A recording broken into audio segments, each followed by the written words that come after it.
Do you make the time for love? You just wait for when the landslide comes.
Календарь турниров по CSGO набирает обороты.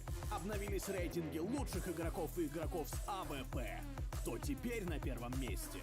Это и многое другое узнай на Cover GG. Вся статистика и расписание матчей на Cover GG. Мы живем киберспортом. Мы ставим на киберспорт. Ведь это больше, чем игра. Это наша реальность. Где пара букв имеет смысл. Где мираж — это хедшоты, фраги и 2 минуты борьбы, а уже потом иллюзия. Где персонажами управляют герои. GGBet. This is real.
Две команды на ESL Pro лиге есть, которые до сих пор еще не проиграли ни одного матча на турнире. Это Vitality и G2. И прямо сейчас они встретятся между собой в полуфинале за право сразиться с Liquid. Звание чемпиона ESL Pro лиги. Два бигбосса у нас скоро будут начинать играть. И мы будем, конечно же, обсуждать, кого здесь можно выделить фаворитом. Можно ли кого-то здесь выделить фаворитом. Но вначале я хочу вас спросить, господа, кто будет лучший соперник для Liquid? С кем будет, побольше шансиков у Liquid потягаться в финале? Просто так сказал, за права сразиться с Liquid. Liquid за права отпинать Liquid в финале. Я не могу понять. Конечно же, я это все шучу, и все это грубо и неправильно. Естественно, Liquid заслужили свое место в финале. Но тут есть два фактора. Вот всего два. Во-первых, эти команды не проиграли матчи, ни одного матча на протяжении всего ЕПЛ, и сейчас кто-то из них наконец-то проиграет, и стрик закончится. Во-вторых, когда эти команды играли в прошлый раз, как минимум, то есть, чтобы сделать прогноз, вето, все дела, я говорю, что за прошлых 2 Best of 3, которые были сыграны с разницей всего в 3 дня, было сыграно 5 карт разных. Всего 6 карт и 5 разных. И то есть тут выбирай сам. Димончик, тебе какая карта нравится? Можешь ее выбрать, может, она будет. Слушай, мне в контексте Liquid кажется, мы обсуждали карту Ancient, что будет, может быть, сложно Liquid на Ancient. Но если будет Vitality, Ancient не будет. Так может... Вообще шедеврально. Я просто тут другую картину вспоминаю. Я каждый раз вспоминаю все финалы Зейву против Liquid, и это всегда плюс 35 минимум. Я думаю, лучше уже с Нико потягаться. За карту. Думаю, с Нико лучше. Кстати, говоря про новые замены в этих коллективах, то есть G2 добавили GKS, добавили Хукси, Vitality, в свою очередь, добавили Спинкса. Я бы хотел поговорить именно о том, как бустануло именно эти конкретные коллективы.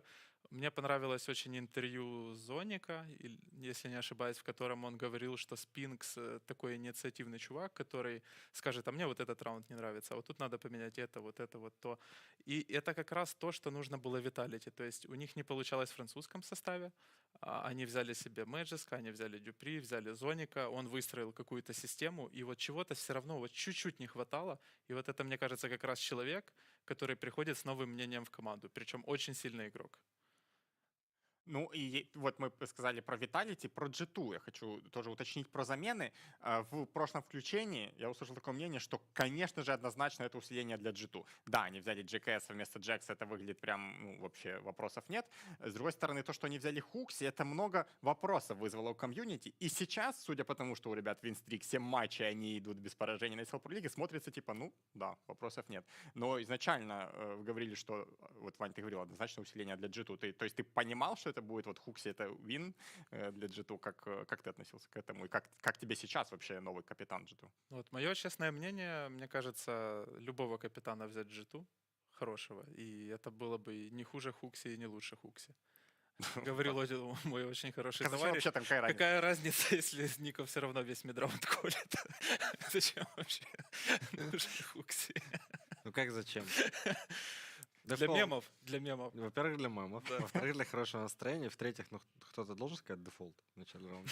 Это факт. Ну все. Вопросов нет.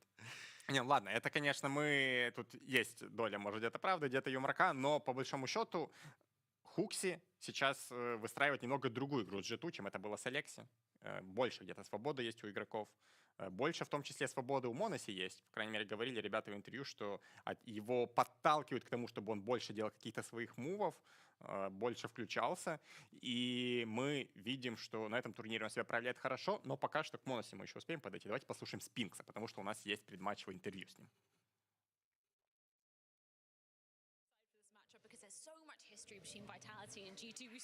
Так, такая богатая история между Vitality и G2. Заметил ли ты какие-то изменения в игре G2 на EPL? Ну, они однозначно стали играть получше. Да, ну и, в общем, две замены очень изменили их.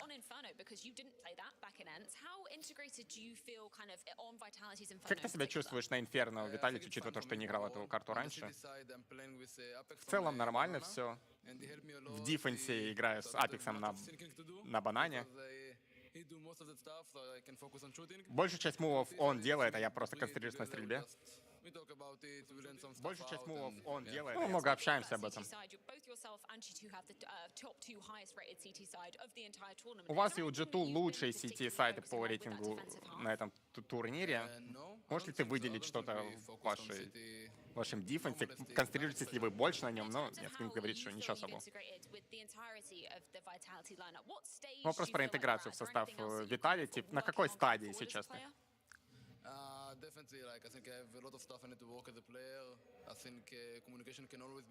Так, ну, конечно, можно получше общаться всегда. Явно можно где-то и гранатки получше кидать. Так что, ну, я просто учусь от моих опытных тиммейтов.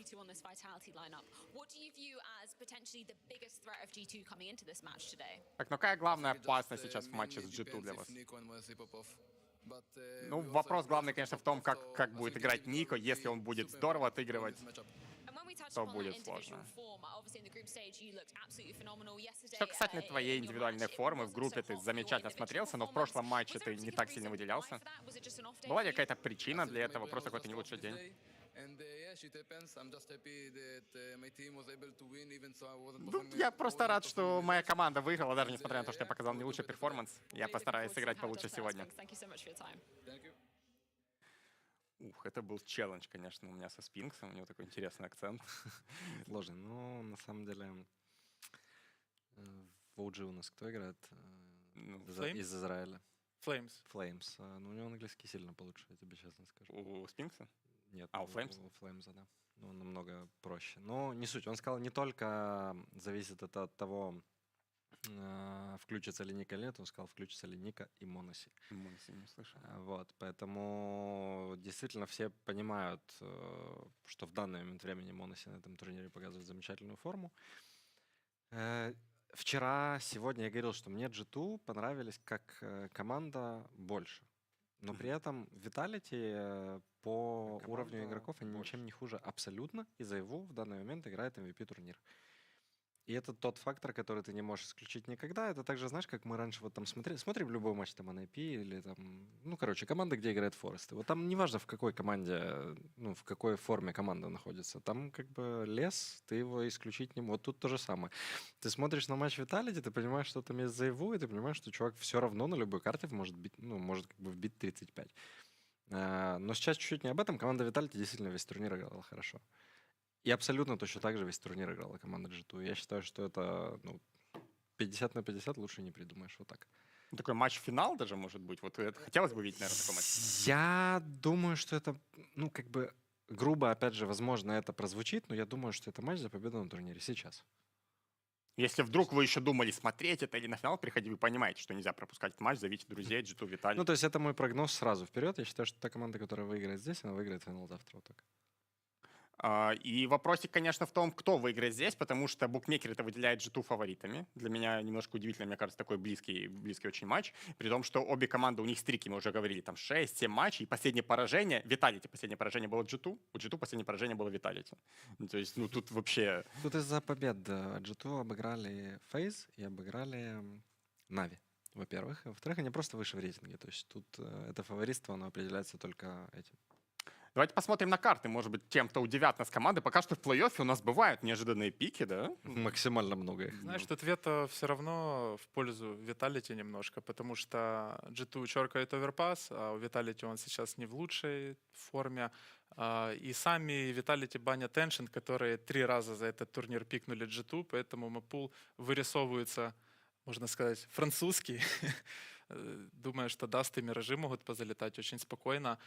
Но я бы на месте Vitality еще бы подумал над картой Vertigo, потому что хоть и G2 ее неплохо играет, но что-то в последнее время маловато я видел. Но первый G2 пик будет у Vertigo. G2, и они могут рассматривать, если смотреть на статистику coverage G Inferno, но это хорошая карта для Vitality. А что еще они могут брать? Что G2 брать? Ну смотри, Vitality еще не проиграли ни одного пика своей карты на этом турнире. Поэтому...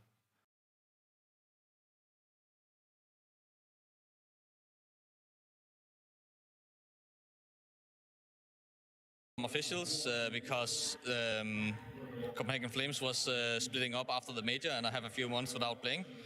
Then obviously, as people get to know me better and as they get to know my playstyle better, it's easier for me to focus on my individual as well. And at the same time, I just put a lot of work into it outside of officials. So yeah, I think a mixture of that will be why I did well. I just want to get your thoughts finally on Vitality, because we've already seen you playing them twice since coming onto the side of G2. Obviously, it's 1-1 in terms of those results. Any particular challenges you feel like Vitality might be throwing at you? Not that I want to talk about here, but yeah, obviously I think it's harder to play teams that you played a lot recently because we kind of know each other, and it becomes more mind games and gambles and stuff like that. But yeah, it's just going to be fun, and I think it's always close maps or at least close games against them. So yeah. One final question, the most important one. Whose world is it? Oh, it's Hux's world. Hell yeah, it is. Looking forward to seeing how this one plays out, man. He's finally embraced it! He said it. He has said multiple times since the group say, no, that Parler's Hooksy's world nonsense is not my game. Not interested. Freya's got it out of him. Oh, I'm so happy. What a great sport. What a great A sport. humble king. No, he's finally taken the crown. I feel like the estranged father that finally has a connection with his son. All right, let's react to the serious details. Brilliant interview from Freya there. What do you think about Hooksy saying we still have a lot to do? And let's not read into the number he said too deep, but generally speaking, it's still an interesting point. 25% of where they want to be. 25%, all right, that's very high expectations. I think they're almost at like 50% if you ask me. Look, Hooksy kept talking about like the individuals, Monacy and Nico and everyone, and how everything's kind of starting to coalesce together in something. But there's one stat I want to bring up, and he's a humble king. He's our king, but he's a humble king. But I want to say, at Blast, he had 23% attempts at entry, and his success was 22%, which is kind of bad. That's terrible. That's abysmal, right? Yeah. So far in ESL Pro League, same number of attempts, 23%, actually 1% more, 51% success. That is a massive difference, and I don't want to take that away from him. I think he's been having a lot of impact, even though he's not on top of the fragging department in the servers. It's not just Nico, it's not just Monacy, it's our king himself. Alex, any thoughts on what Hooksy had to say about being at 25% of where they want to be? Can they get 4 times better? 4 times better. That's 4x. That's a lot. Super Saiyan 4. The thing is, we're liking what we're seeing a lot right now from G2. So if they're going to change too much, I just hope it's not in the wrong direction eventually, because this G2 is obviously different than what it was under Alexi B. They're playing with a little bit more freedom, a little bit more. They're more conscious in their decision making. And Blade put it so well yesterday in the interview that G2 has one mind for the game right now. When he's facing off against them, he notices that they have a single objective, and they all know how to convert upon that.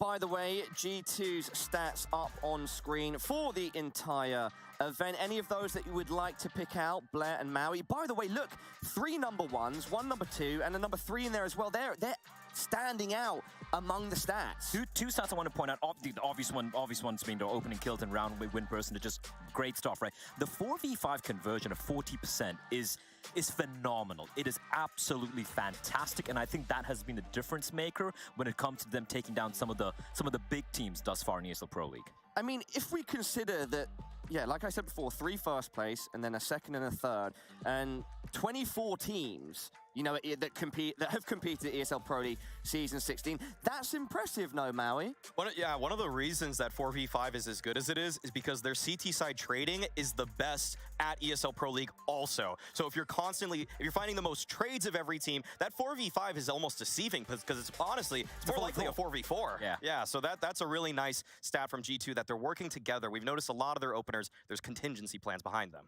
All right, guys, we are almost ready to get this one underway. Before we do that, however, we are going to head back on board with Freya for our Colex Players to Watch.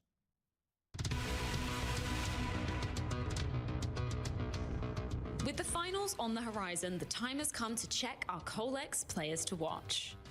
m0NESY, G2's young star, has become even more deadly under the squad's new leadership. Proactivity has been the name of his game, and as the 6th highest rated player at EPL after a flawless group stage, he continued his winning streak versus Na'Vi to silence the Goliath himself. Reaching new heights in one of his highest rated tournaments thus far, now the Flash will have to stand up against another big green. The chosen one, ZywOo. People often say numbers don't lie, and that certainly goes for ZywOo as well. The Frenchman is simply on fire, where both his style and rating speaks for itself. It's been full force for Vitality's frontman, but with so much history versus G2, will he turn the tables in his favor this time around? Oh, hello. m0NESY and ZywOo, they are our Colex Players to Watch, so keep your eye on them. Now it's time for our map vetoes. By the way, look at that energy, feel it through your screen. Both G2 and Vitality with a strong huddle. Getting the map vetoes here, the obvious bans coming out, Overpass and Ancient. The picks, though, oh, this is quick. G2 straight with a Mirage pick, and Vitality.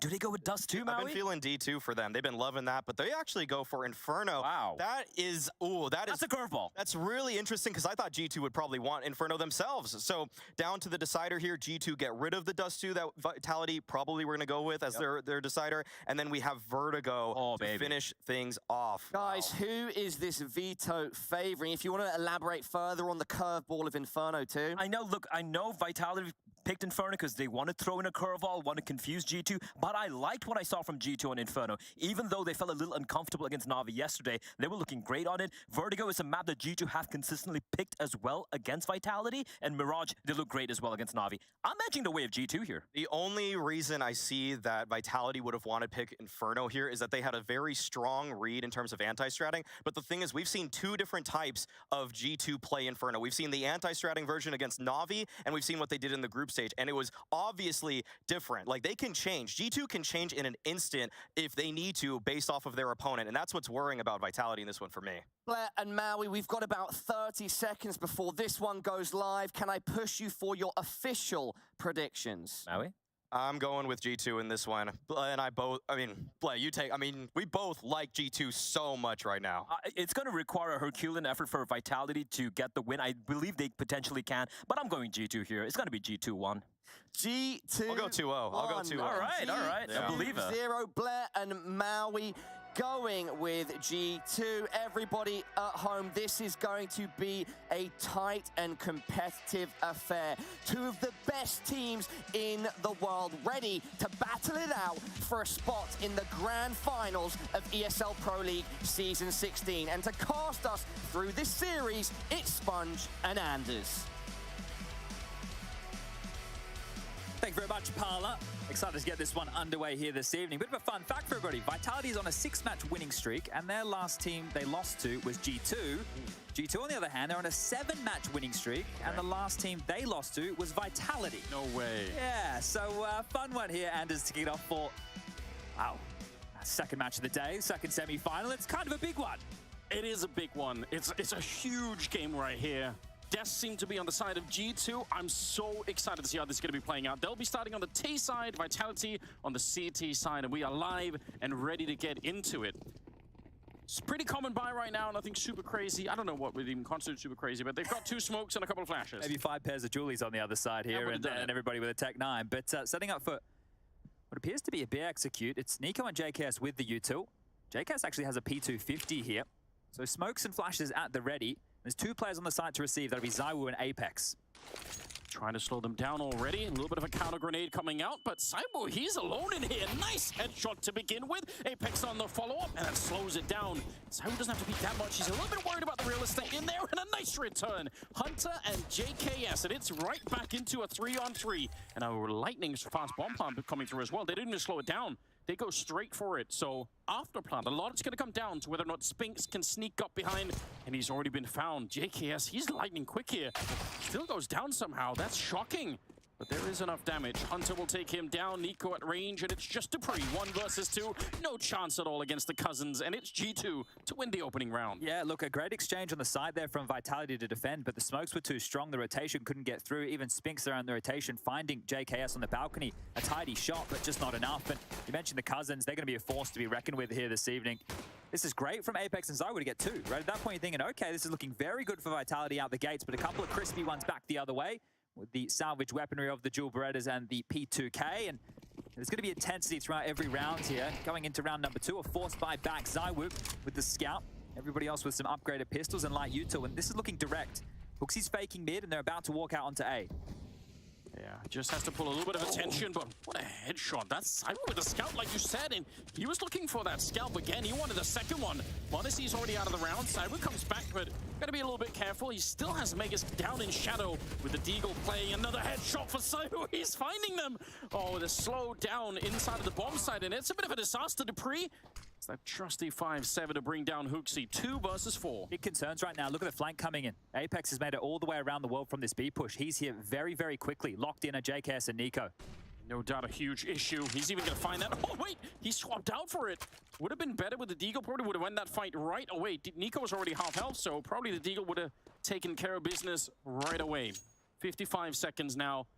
He runs back just a little bit, and if they slow it down, they're probably hoping that Vitality are going to start to rotate away from this position, which we can tell they're not really doing at the moment. Yeah, but look at the rotation of ZywOo over towards Cat with the scout. He's going to make the cross difficult. And as far as util goes, not a whole lot. A nade forward is going to do a lick of damage onto dupreeh here. But this cross, I don't think they'll be expecting ZywOo here. Maybe jungle, maybe CT, but all the way to short, probably not. And there's another tag. Look at the impact from ZywOo now. Yeah, and the problem is they can't really face CT spawn either. There's 2 people waiting there. Nice little spray from JKS to take down dupreeh. Spinks. Oh, it's ZywOo from the other side. He's got 3 kills. And now he's coming for Nico as well. 1 versus 2 for Nico. He's going to get the head blown right off there. And now the question is, could Spinks find him? He's got the health advantage, but oh, nice right over the box. I was a little bit worried there for a second, but he's going to be able to do it. And Vitality answer back swiftly. Well, we're going to be knee-deep in the force buy wars here. The fact of that is G2, they still get 4 kills. The bomb goes down. They're going to have enough money to force buy in with something of their own. Spinks will get the defuse. We'll maintain that AK-47. Everybody else on Vitality will be able to buy. But the story about this one has to be ZywOo. The first one onto Monacy, that's a screamer. That's fantastic work. The second, not worried about the flames, re-peeking, using it to his favor. And then at this point, G2 are left scrambling. They don't have territory. ZywOo is such an issue with the scout. The reposition is fantastic. You have to highlight that. He doesn't just stay pinned to one spot. So the buy is coming back in. Nico can afford an AK, but with Kevlar. So that is going to be a factor here, namely up against the M4s and the MP9. Tech 9s, Deagles, util as well. And this time, back over towards B. So a change up again here from G2 in their affectionate bomb site. It's a bit early, but sometimes when we get these continuous force buys at the start of a map, it could be a really grueling match for both teams if you just keep on struggling for the economy. Right now we're in the 3rd round, but keep an eye on it. If it keeps going back and forth, if Vitality lose this round and they decide to force, who knows what could happen. There's no molly available on B to slow them down when they execute here, so they won't have to run through flames. They don't have to extinguish. They can get their smokes out and go, and you can see them biding the time right now. The rotation points will be ZywOo and Spinks, but dupreeh and Apex, they're not overextending to catwalk. They're both totaled up in B, looking good for this hold. And just a 1 HE grenade as well, so not going to be that much of a slowdown. He's not even going to try and use it here. HooXi already tagged up, trying to get down to low ground with a Tech 9, and he just runs him down. dupreeh, he's going to go as well. 3-man entry onto the B-bombs, and an instant save for Vitality. They didn't even try and get close to it, so That was about perfect. I'm curious as to what the change-up was there, because you could see them, they were postured waiting, and then it looked like Hooksy said, hold up, let's take some contact first. Let's force them out of position, and then we'll execute, because it looked like they were going to execute dry without any info. Rounding that corner can be very dangerous. If you round, you lose that first player, then everybody gets stalled in the bottleneck. They took a peek with that AK, and then they executed behind it. So G2 will strike back immediately. Vitality looking to save. Talk to me a little bit about what is the protocol for Apex? He is jump spotting this position.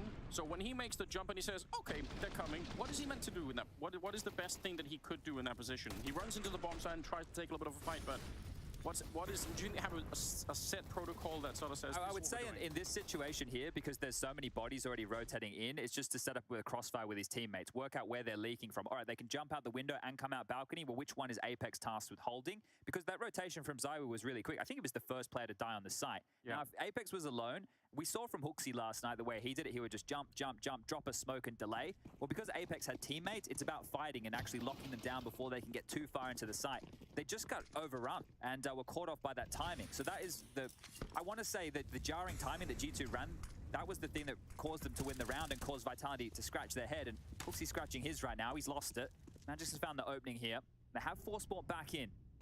I'm a huge fan of this. I don't say you don't have to do this, but if you have this limited weaponry, going on the hunt is amazing. ZywOo's going to find a headshot on Nico. They're proactive with the few weapons that they have. They're not just waiting around for G2 to actually come to them. And that's the problem here, because if you're Vitality, you're going to watch the demos. You know that Nico lurks over towards the B apartments, JKS over towards A ramp and the A apartments. You have Hooksy. He will be top mid traditionally with Monacy, and then Hunter plays through the underpass. And, well, they can dot together the rest of this setup now. So, again, the proactive play that you mentioned, Magic and Spinks pushing all the way up on the A ramp. They can confirm that nobody's home. JKS has had to hightail it back towards B. Monacy does have a bit of room to work with now. He could be the unknown factor that slipped the net here as they clamp down on a B split. ZywOo's rotated over, Apex and Dupree on the site. So a 3v3 essentially. Still 40 seconds here. Molotov's not really going to do too much. It'll clear out that truck just to make sure that no one is there. He'll dodge the flash, no problem, and tags up Hunter. And even that is enough for the HE to take him down. So everything is slotting right into place for Vitality in this round. Every little tag, every little headshot. Monacy, as you said, slipped the net, but only for a while. Dupree's going to be able to catch him. JKS is now on his own. And best he could do is probably get a kill on the bomb plant right now. Even that seems highly unlikely.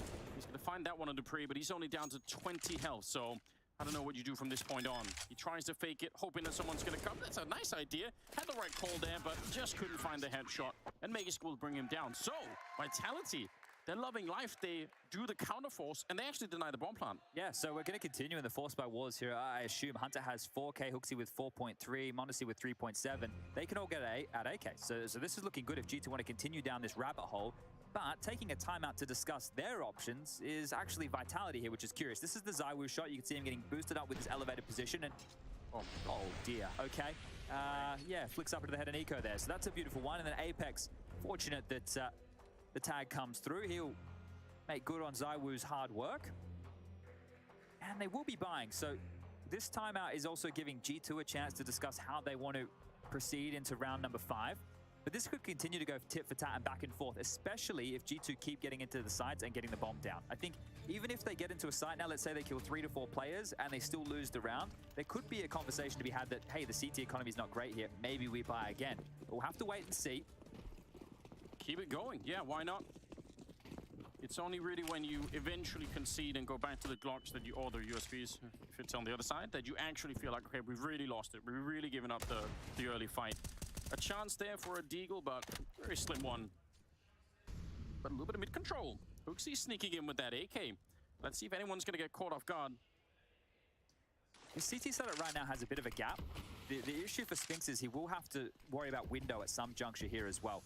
So Dupree might have to linger a little bit more forward on Catwalk to try and set up a crossfire because ZywOo is actually bunkering down over towards the A site with Magisk. I think they're expecting an A play right now, and currently that's not the case. Oof. Nuka, a small Apex jumping there. So still posturing and prodding over towards mid and B. Don't do it, Apex. Just, you know there's a good chance that Deagle belongs to Nico, and you should have learned through all this time. It's not worth it. Look at all the room they have, Anders. They're going to do a B split right now. Monacy is going to have to drop back. That's a huge shot. Now Short can activate. Dupree's next. They spotted him out. Just need to make the kill, and they do. Sharp from Hooksy as well. And they're in. Might have to be a Vitality save. Yeah, they're already calling it off. Just, I mean, didn't even have to fight for the bomb site itself. They just took down the perimeter and that was it. That was the issue with the setup they had, right? I mentioned that they didn't really have a whole lot of information with middle, so window was always going to be a drama right there. And then as soon as G2 were able to quietly get that catwalk control in the vent room, there's so much pressure applied, and Vitality don't even know it. So m0NESY is lucky to get that opening kill, and then the dominoes fall into place. And we continue in this back and forth nature. 5 rounds of play, nobody with consecutive rounds at this juncture, and this is what we were hoping to be delivered here this evening. What a beauty this is. He didn't want to go for that angle, but was forced into it and hits a tidy one. He was very sharp last night on the rifles against Na'Vi in lieu of the AWP. A factor, a massive factor in G2 getting across the line. I feel like this is, you know, the investment that you have, the emotional investment you have from both teams when you keep fighting to get control of the economy like this. Maybe not right at the start, because everyone's probably feeling super fresh right now. But get into late stage of the first map, second map, it goes to the third map. That's when, you know, it becomes a really long battle. And these kind of drawn out rounds, they can really tear a team down, I feel like. Yeah, to build on that, there hasn't been an easy round, right? You haven't had a round where it's a bit more relaxing. We're just against the Glocks. We just want to deny a kill or a plant. These have all had to be rounds that they had to think very deeply. And because of, well, the bonus that's been built up for Vitality, they can drop 2 rifles. And I guess this is our first full buy, even though there's a bit of an omission with HooXi on the poor MP9, but back and forth. Now we go back to A. So we're really pressuring both these bomb sites. It hasn't been a lot of mid-focus from G2, other than maybe a little bit of a walk, a saunter to grab some slight map control. This will just be an A play here, Anders. And now, Vitality, because of the consequences of the previous round, have to worry about mid. They have 3 players, ZywOo, Spinks, and Dupree, ready to crossfire mid, with Magisk kind of on his own. ZywOo can chip in, sure, but he might get overrun. Yeah, they've been slightly pushed towards this B bomb site. And a great read coming out right now from G2. They have the right idea. All the smokes are airborne, and they're going to go for it. Way before the minute mark, they're ready to try and see if they can take a little bit of control. Magus down here alone, and flashbangs, Molotovs everywhere, and NiKo is right on top to control him. He has no idea. He almost dropped ZywOo, even without seeing him. That's beautiful.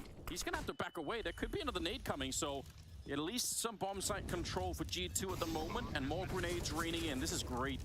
It's beautiful. That second wave of util, the deeper smoke to connector, followed by the molly, the space taken by HooXi. Picture perfect Counter-Strike right there. That is tidy stuff from G2 within the early stages. And they'll be the first team to string 2 rounds consecutively together here. And that's going to force Vitality into another save. Really small detail perhaps to keep a note of, but obviously NiKo, first on the bomb side, takes the fight to Magus. He keeps going, and he fires a couple of shots obviously towards the stairwell, but he actually keeps moving forward deeper and deeper into the bomb site, because the deeper he can get, obviously, the more his teammates can scale up behind him. Otherwise, if he just stands there and is like, oh, I'm looking for side, I'm going to stand still for a long time, well, that creates a lot of space for the CTs to play around. Oh, that's a huge kill. The second. Oh! HooXi on the tail end. That is massive. That is massive work right there. That means so much for this next round of play. They would have had 4 rifles, Anders. Now they're just going to have to stick with these 2. It's unlikely to see them upgrade behind it. That round right there, right, as much as it was 2 consecutive, now HooXi's made it worth 3. You know, I was going to bring up something else that's not even close to possible right now for Vitality, but if they're having trouble with Apex over in this hallway, something else they could have done, and maybe is get an AWP into pre later on. But obviously, without the money, that's not even going to be possible. Yeah, once the economy gets established, take ZywOo over there with an orb. Yeah, go for a secondary orb if you want. Oh, get melted by a molly. They will have to extinguish, and they've given up the ruse that they are in the underpass at nade forward. Spinks goes down, so dealing with them one at a time here. But you're right, I think once the economy gets going, we'll start to see a better showing from Vitality on the CT side, because ZywOo, just the other day, he was an absolute monster, right? Just roaming around with that AWP. He was mauling. Can't wait to get that back in action. Yeah, luxury right now for G2, if you think about it that way, that they don't have to face up against that. And at least 1 or 2 of the rounds that we've seen so far, you mentioned it earlier, how no Molotovs inside of the big ones. I like that. I love that. I love it. Best. You were fan of the teabagging or the body spamming?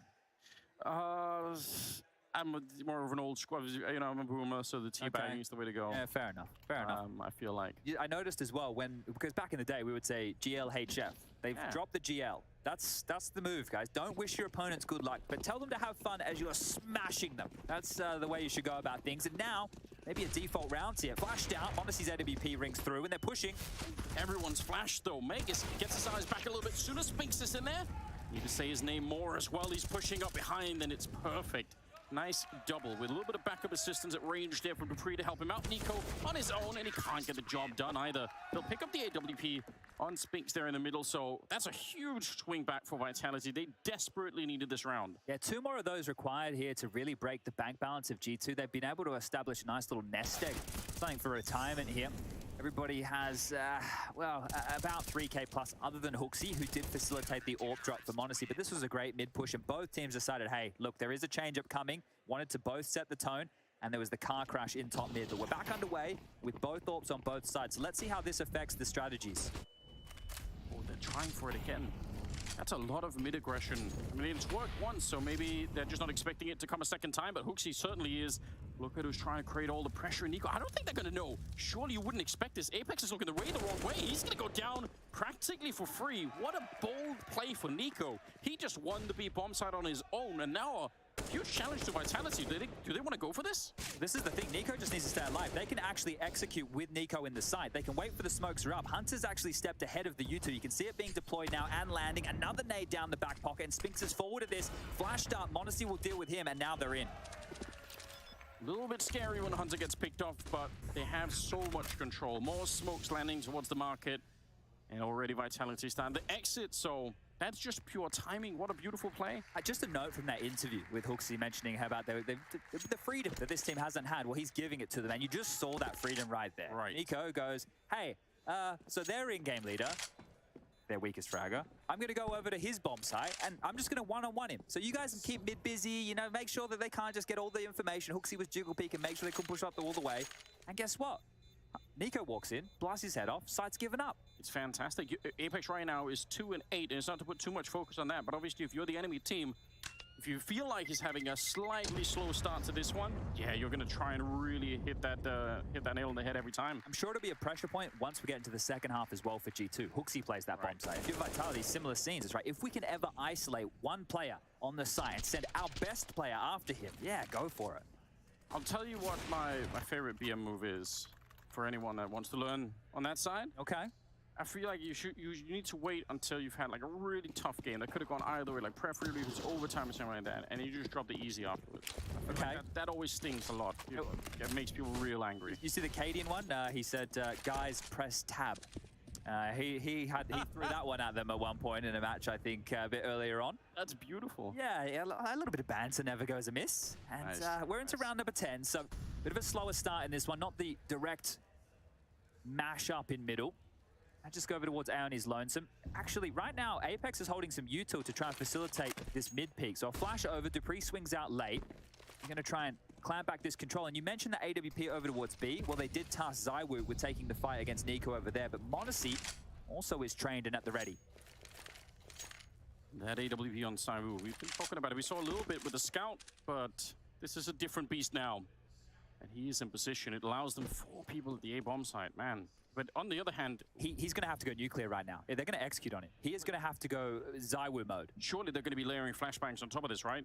How is he ever going to get vision to try and do this? We'll find out right now. They're not slowing it down, and he's going to call it. Yep, I'm in trouble. There's one flashbang. More is certainly raining in. Smokes all around, and Hooksy on that deep swing into the bomb side, and he takes the head off Dupree. And that's another save for Vitality before the round. They can't even fight for it. Yeah, done. Hooksy's got the Midas touch right now. Everything he calls turns to gold, right? The fact that every single time Vitality seem like they're out of position. You mentioned the stack over towards A right there for Vitality. Well, they're getting out-called here. They're not preempting the plays that are coming their way. And G2 in the early stages of this game have already found themselves with this type of a lead. It's about to be 7-3. But you see, I mean, I had the same experience earlier when watching Apex over at this bomb site. Utility starts to come in. Zywoo, he's got a rifle out, then he pulls out a smoke because he was thinking about the Molotov, and there's no really decisive decision. There's no, oh, I know what to do. I'm either going to fight or I'm going to fall back. Like, there seems to be just a moment. It's not a lot, but a second is a real long time in Counter-Strike. Yeah, enough to cost him. And I think that the orb, even though it's Zywoo's signature weapon, could be... Oh, they're not going to get any more on the way out the door, but a great round for Hooksy. The issue is there, because he's the only one on the site, nobody can draw any attention for him. So in that situation, there's no rotation possible. The scaling of this is key. Hooksy jumps out the window and then runs straight past those 2 pillars to close down the distance, because they're either going to throw that smoke or the one closer to the van, and then they're going to play bench, jail, whatever you want to call it, or they're going to try and dip on back and get to market. But either way, that positioning, the flight paths that Hooksy run right there allow nobody to get away and force a second timeout for Vitality early on in this first map of play. We have Inferno next, which the Dex brought up as a bit of a curveball. And I think the reason for that is because G2 have looked so good on that map. And look at this man on your screen right here in the picture-in-picture, Xtaz. I'm sure he's more than happy with how things are going against his former team. I'm sure every time he gets to go up against them and they're ahead, a little smile must creep onto his face. Oh, no doubt. Yeah, this is a good time to be a coach in the background. You're just watching and it's like, yeah, all the planning that we did before we got into the server, it is paying off right now. 7-3 in favor of G2. Opening map here, trying to claim a spot in the grand final of ESL Pro League Season 16. What an achievement that would be for G2 if they could do that with a fresh in-game leader. Probably definitely the most difficult role to have to switch out. And they nuclear bomb Nico down below. Hunter, surprised he didn't take more damage as well. Yeah, that was a nice little move there, right? Knowing the default spread, the timing that they like to come up through underpass, maybe a sound cue or two, and what is that, Apex? Okay, so that's a little bit silly, but getting some revenge here. Dupree is going to grab JKS, and this round is looking great for Vitality. Some nades, a jumping shot, and then an easy kill. It had to be Apex doing it, didn't it? Just had to be. Good sneak in. m0NESY worried about something else at that point in time, and Hooksy 1 versus 5 here. Could still do some damage, which would be really great, but Apex is going to find him. What a round from him. Triple. He needs the kills. Yeah, look, nobody is really separating themselves from the pack on either side. It is Nico topping the scoreboard right now with a total of 9 kills. Then it's Hooksy with 7, and then ZywOo with 6. So because of the saving nature, and I know you experienced this with the Outsiders game the other day, there hasn't been a whole lot of kills right now. A little bit more action in that Outsiders Dust 2 matchup, but I bet. Yeah, definitely Vitality holding onto their rifles, taking them home, wanting to play another day. They don't want to share. But a great little round there. And there's the fan cams. If you want to join, esl.gg/fancam. Join all the fun as Hunter is getting into the fun. We're already close towards connector here. This is a change-up. Guy had Iron Maiden in the background. It's the official Counter-Strike band. Respect. Fear of the Dark. Classic, obviously. The kids these days, Anders, won't know how good the music was in the Frag movies once upon a time. No, it's true. We have too many lawyers now. Round number 12, and it is a 3-round gap. There is still a chance here for Vitality to turn this first half around, maybe get a little bit more going. They do have that AWP back in the hands of ZywOo, so excited to see where that's going to be going. We still haven't had to call out his name too much. That scout's been doing a lot of work, but last time he got run down in the B bomb site. And this time, well, he's still back there. I like this. JKS throws the flash and it actually alerts Magisk and Spinks to start looking forward, because when you know that there's one player defaulting, if you've established this is a default round, you might be able to isolate JKS in Palace or the A ramp, and they haven't found him in either position. So this information works. Ooh, great guns. Apex knows it's likely middle, and the B players currently, ZywOo and Dupree, should have a good idea it's coming in to be a split. I think Apex has done more damage either jumping or shooting through smoke than he has fighting anyone straight up, so keep doing that. If it works, double setup in here, 30 seconds. They want to try and see if they could go back, but this time, ZywOo's not flash, no Molotov at his feet. He's loving this position right now. And Dupree's up there to bodyguard him, almost gets that flick, but they're running out of time on the G2 side. And now with the bomb dropped as well, that is a little bit of a problem for the T side. m0NESY and JKS 2 versus 4, and they can't make it back into this round. JKS is too far away. Magisk is going to be able to find him on a nice little flank. And Vitality, they're starting to wake up. They don't want to relinquish this first half quite yet. Yeah, great little info play over there towards A. And having ZywOo in that bench position to deal with that split is almost perfect, right? Unless it is a load of util coming through the B apartments, he's going to get this one every day of the week. So clear sightlines there onto Hooksy, drops him. Nico Shaw gets a kill on the way out, but there's just too many bodies to deal with. And a timeout to be called now, the first from G2. There is enough money to constitute a buy. Nico can drop a gun for his cousin Hunter. And I'm sure that they've got the watch party down there in Serbia again. I don't know if you caught that yesterday, but there's a cinema full of Serbian Counter-Strike fans put on by Relog currently watching the matches. It was bonkers. They were loving it. I've actually always wanted to try and do a broadcast like that, where we're actually casting in front of a crowd like that, like a really tiny, but like where there's the roof is like right above your head, and it's like I imagine there's gonna be like a bar or something, get like 100 people in the rowdy atmosphere, and do a broadcast. I think it'd be sick. So maybe we could fly out there to the cinema. I was gonna say it'd especially be sick if it was in Serbia, no doubt. Here we go, 13th round. Not a lot of Well, actually, a little bit more now to expect. Not about a lot of money on the G2 side, though. No, but right. Vitality is doing good. Right now, they've feigned this mid control like it's a default with the standard like top mid smoke. They've smoked off window as well. And Modesty, when he fires the AWP, it'll make it seem like it's a default. Why would the AWPer be on his own in mid? They're about to pounce out A, so Spinks and Magis, they need to be ready. Yes, they do. And especially Spinks is in a tough position here. If Magus can't help him out from way behind, he's going to be spinning around, worrying about that ramp behind him, or he's going to have to climb back down. But very likely, that position down in shadow is going to be Molotoved underneath him, so could be a real tough position to be in. And they're going to move forward slowly, crouching just a bit to try and keep his aim fresh so he doesn't go completely cold on that corner. He's been standing still a lot there. They do also have Dupree not that far away in jungle, so there could be some help maybe. There's the first jump and a nice headshot for Spinks. He's down below, yep, into the Molotov. He has to escape, unfortunately, so Hunter's going to be able to catch him. Good trade, and back into a 4-on-4. 40 seconds still left, and the full rotation's almost in already. Only really Simon was kind of keeping a look at the B hallways. Bomb has been found, so now they can bring everyone over. Monesi will get a flick on Magus, and that's a good start, but they're running out of players here on the T side, and also running out of time swiftly. Hunter and Monesi alone, 2 versus 3, and Vitality, they're still on the bomb side. They haven't given it up. Monesi, that's a nice shot, close range, but he is out of time and out of space. Cyber will take him down, and it's Vitality. Few steps back in the game. They're at 7-6 now. Yeah, 3 consecutive rounds for them now, and this is the longest streak they've had, actually the first streak of rounds they've had, and it's going to force another timeout here for G2, and that's the first round where it hasn't looked like they've been all on the same page. Monesi went out early mid, didn't find anything, wasn't able to puff up his chest and seem bigger than he was, and then they couldn't find the timings out towards that A site. Their JKS jumps forward, Spinks slaps him away, says, get out of my sight, and then from there, the kills keep coming. All right, so not too happy with that one. I don't think they were expecting so many bodies on the site, especially with those type of reactions that we just saw. So maybe not the call that Hooksy and co were looking for. It felt like the kind of hit what they had already pre-planned to not just, you know, earlier we saw Nico scaling really rapidly into the A-bomb, so it didn't seem like that's even what they wanted to do. They wanted to take a fight, let Vitality, you know, come peak, and then shut him down, and then keep going. Like, this was a little bit more, you know, like in stages, they had like a little bit of a slowdown in the middle of it. I think it was bad info, and not Mondesi's fault, but the fact he didn't have any resistance in middle, right? So they go, okay, well, if there's no resistance in middle, what setup are they running? Maybe they have 2 players short, right? Because he didn't investigate short. He only really looked con before he dropped back. So they were hedging on what setup they thought it was, and I don't think they were expecting A to be so heavily fortified, especially that close up. That right there caught him off guard. Apex back in the B bomb site, so surely they're not going to hit him right away. Ooh, Spinks, just pistols on the other side. Might be a chance here. He's missing a couple of bullets. JKS will take him down. That's a nice deagle shot. He wants to do more because he just got the call that someone was in lower dark, but unfortunately, or in underpass, I suppose. There's way too many people in there to try and hold on to it. So Hooksy now with a Glock. Gonna go and see if he can find something through the smoke. Probably gonna be death that he's finding on the other side. 7-7, we're all tied up.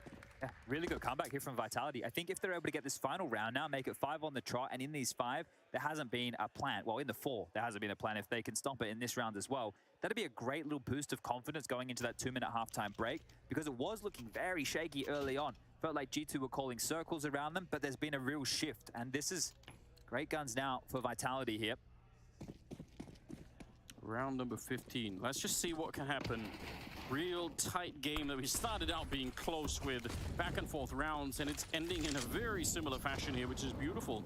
Molotov and HG down into connector, but nobody is there, and it looks like they're going to try and see if they can punch out Apex one more time. Yeah, just highlighting there in middle, a smoke that's been dropped. They like to deploy that one from spawn. It drops under the window, and Magis can get there and jump on top of that little bolster and gets a one-way over the top of it. And that's how they're establishing this mid-control right now. So as the smokes are coming through, Magis is going to have to drop on down, maybe even fight here. He nades forward, Zywoo takes a shot, but Magis gets the kill. So a great little bait and switch. The hit B. He's been boosted up into the corner. That's really hard to check. Yep, they're not going to see it. Hooksy, he was hunting for the second player in Apex, so free kill for Dupree, and he's going to keep going, taking down JKS, and this seems like it is almost already locked down. Monesi trying to fight it back, and him and Nico, they have a little bit of time. That's about the only positive thing we can really say at the moment. Yeah, this is going to be a difficult one to win because they don't have any real estate to work with here. Fortunately for Nico, he has a lot of room under window, but he doesn't know that. You can see him worried about players above him short. That means he's going to have to worry about top mid, connector, especially because Magis got that kill for free at top mid against Hunter. So right now, there's so many question marks, but they will have to make broad assumptions soon. They don't have enough time to clear all the corners, but connected to A, that's the play, and 180 degrees with Spinks and Magis separated, Ticket Booth and Palace respectively. you got to respect the discipline out of Vitality here in being so far away from any fights. They are making absolutely sure that this is not going to turn into an easy 2-on-3 or 2-on-2 by someone just, you know, fighting in middle or anything. They're really staying far away. Down to 15 seconds, so some point soon, you just have to run on there and try and plant the bomb. And as you pointed out, you're covered 180 degrees, so going to be real tricky to do that.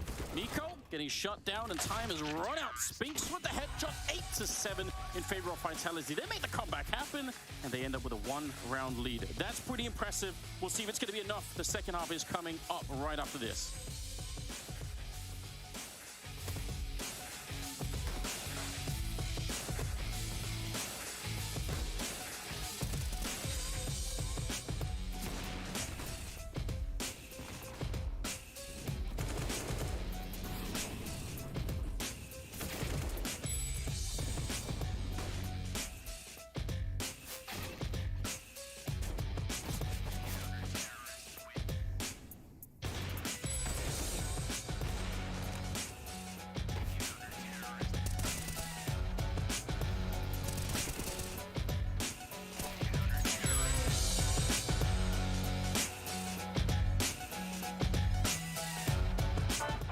All right, I'm joined here with the man, the myth, the legend, Apex. We're gonna play a game. First of all, how have you been? You good? Good, thank you. Nice. Okay, we're gonna play What Did I Tweet? That's the game we're playing. I remember. This is a wonderful picture. Yeah. I remember this a lot. This made it to the front page of the Photoshop Battle subreddit. Yeah. This one went everywhere. This one was an ancient Roman artwork. It was in a French bakery. It was in a pizza restaurant. It was all over the place. Yeah, I remember that one. I remember I was in Bucharest. I remember so well for the major qualifier. Everyone posted it with a new thing, and I was like all on my timeline. And this was obviously around the conversation, I believe, when like people like all of Navi would have like AKs and he would have the Deagle. Yeah, and that whole controversy. Yeah. Well, it was before I played with Zaiwu, I guess. But now it's exactly what I'm doing. So if I see as a Tech 9 and I have an AK, I'm saying, no way, take this. I think Valorant players at Champions should be a bit more far away from each other. That's just sarcastic. I remember the table were like 4 meters. Oh yeah, that's right. Yeah, exactly. So to check each other, they were like, wait. Walk across the room. Exactly. So that's why I said I was really sarcastic. But I had to say it. Like the table were too big. Yeah, exactly. Another one. Device tweets, I was born to make mistakes, not to fake perfection. And you say, I was born to mold. Everyone called me a mold pix, so I just made a joke about that, and I think that... Were you molding it back then a lot, back in 2021? I mean, forever I've been molding, I guess. Oh, you went for a Moses haircut, like you were getting there. You were testing it out. Schofield, you know, I look like... Michael Schofield from Prison Break. The COVID started, I had to stay home, no way to get... Oh, the haircut craze, yeah. So I was like, okay, and we did that with the whole team. I think APK did it, I did it, Zaiwu did it, Shox did it. Well, you've grown your hair out, so you obviously didn't like it all that much? Well... It's not liberating? You feel the feel of air on your... That was the first time I could see... Yeah, exactly, that was the first time I could see my own bald head. Sometimes it's really like nice when you go out from the shower. Yeah. You're done. So, yeah, you start your day. Exactly. You don't have nothing to do, so some moments were perfect.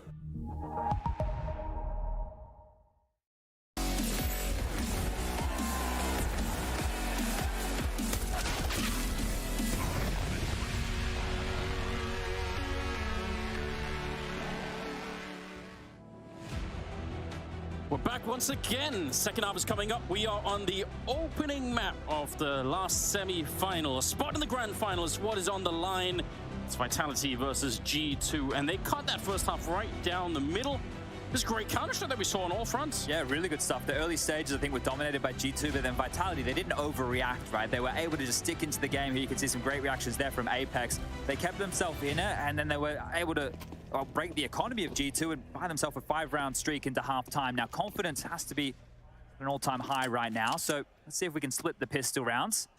Remember, it was the Force by Wars very early in this matchup that felt like they were never going to end. 1xBet odds are favoring G2 here. Going to be probably JKS and Monacy to defend this bomb site, at least initially, although Hunter on a mission, and the bomb is quite far away. If he finds this somehow, that'd be real interesting. He's going to spot it out, so Wonder if that'll make Vitality change their minds. That's a bit awkward when you get spotted that deep in. Yeah, and that's not really contributing right now. He's quite hidden over towards jungle.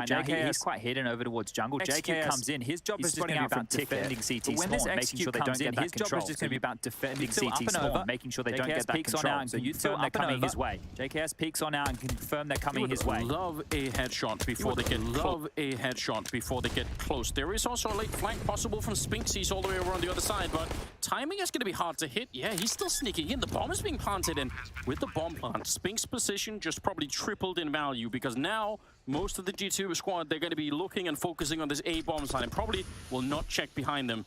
A little bit of a jump into the window. Oh, it's a mid-air headshot. m0NESY, he actually hit that one.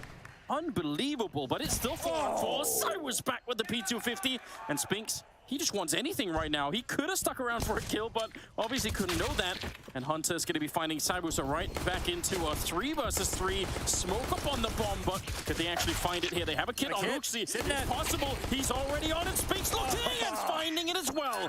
Oh, long flank for that triple, but he made it work. And that's it. That's the two superstars right now. Vitality picking up the pistol. ZywOo on a P250 on Mirage. Well, we know how well that goes. And then Spinks with the clutch there in the final moments. HooXi, all he can do is try and sit that defuse. Doesn't have the time, doesn't have the options. And it was a great little chance here from Hunter to get back into the site, but they weren't expecting this. Comes on through, blindsides them massively, and secures the round. And seeing ZywOo getting fired up like that, that tells you that there's a lot on the line here. As the Force by Wars, well, they're going to get underway here in the second half as well. Nico into an M4. That means he's going to have a lot of work to do. Flash forward by JKS to facilitate that fight. But they're about to barrel in towards his bomb site.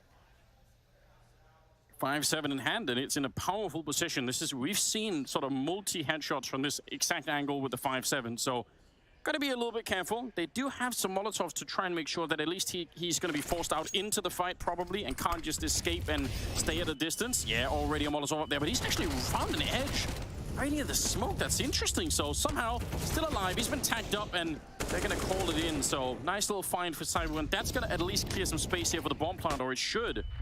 Hunter looking for something, a little bit of a ticket booth jump, but he fails it, so he's going to be heard. And they're on that bomb plant now. That's probably everything they needed, although hold the phone. Yeah, this M4's still in play. The Pistols need to find more information allowed. Oh, jeez, Nico to strike. ZywOo, that is massive. That is massive, and now he's barreling down on Nico's position. I think this one's done. Nico will grab another, sure, but the number advantage, the weapon advantage, the bomb down, almost halfway gone. G2 have to hightail it out of this one. Hunter and m0NESY trying to save the deagles and the armor for m0NESY, but ZywOo won't allow it. He wants to get stuck in for more and dropped another. Looking clinical now is the Woo. It's a free fire it anyway. Quad kill. And there are some games where it just feels like CyberOne's he's just not in the mood to lose the game. What did the desk say? The best player at EPL at the moment, and it's definitely showing in the server right now. So he's looking very sharp. Very sharp indeed. Any player that's hitting a jumping shot like this one, I'm sure, yep, that one right there, is on it. I think that was the tennis balls. That right there was the if you practice the tennis balls, everybody at home, you're going to be able to get away with that. Apex over HooXi, come on now. Tennis you might balls. Be a Vitality. You put ZywOo over HooXi, I'll allow that. But Apex over HooXi's world. That is true. Can't argue with that, can we? Tennis balls about to be sold out in all your local stores. CyberOne's out there. This is easy. Just the pistols here in this round. To match this energy, he's 17-6 right now.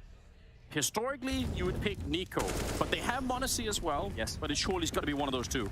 Yeah, and it's going to be curious as well what type of sites they decide to hit here, because JKS is the A anchor. He's currently only on 5 kills. HooXi is the B anchor. He's on 7 kills. m0NESY has 9. Hunter with 10, Nico at the top with 12. That's the trio, the last 3 that I mentioned, that will be clamping down on mid, right? You're going to be having Hunter playing from short, Nico getting flashed through the connector smokes, and then m0NESY, well, he'll either be playing in window, jumping out, jumping up to the vent room, playing connector. He'll be everywhere with that AWP, which he does have equipped now. Worrying sign. There's only one set of head armor. That set of head armor, that's for HooXi. And Apex 10, so he's going to be able to shred heads, and I'm sure they might want to set him up as the tip of the spear for an execute here. G2 on that T side had a fair bit of success trying to beat up. It was Apex in the B bomb side anchoring that one, but trying to beat up. It was Apex in the B bomb side anchoring that one, but Vitality might have been inspired to try and do something similar this time, throwing Apex in there. And you even pointed it out in the first half. You know, maybe try and see if you can find HooXi. If he's going to be the weak link, maybe you can do the same thing and just exploit the fact that he's going to be there. m0NESY unsmoked in the window. That's dangerous, and Meg is there to catch him. Great opening on Nico. That all came down to the timing of that connector resmoke. Oh, the tag through, right? That connector resmoke is why Nico came back out, but Magisk was already ahead of it. So a good heads-up play there from the Dane to give them the opener, and now they can clamp down for this mid to B. Yes, they can. Hooksy playing deep in the corner, so he can't escape, and he's going to be fouled. That is a lightning fast shot coming up from Dupree. Hunter on his own like that. I don't think he didn't realize it. Now he does. I don't think he didn't realize it. Now he does. And he actually comes up with the kill. That's a little bit surprising. It's down Dupree. Shot right through, and that grenade gave him away. Oh, that grenade gave him away. That position. Now 2 versus 2. That position. Now 2 versus 2.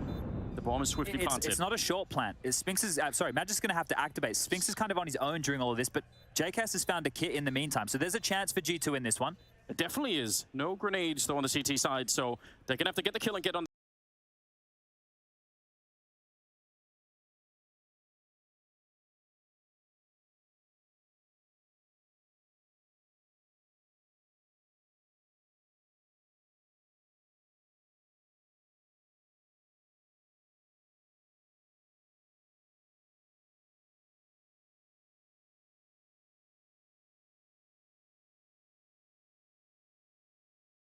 He has to activate first, because if they get across to the site and they deal with Spinx, they can likely defuse right in front of his eyes. Hunter made this one possible, so these 2 kills lured them into going for the retake. Well, I think this 3rd kill here was the real icing on top of the cake. But unfortunately, they lose the AWP on the way out, and that is a massive round. Nico extremely unhappy with how that one unfolded, and we're already back underway here.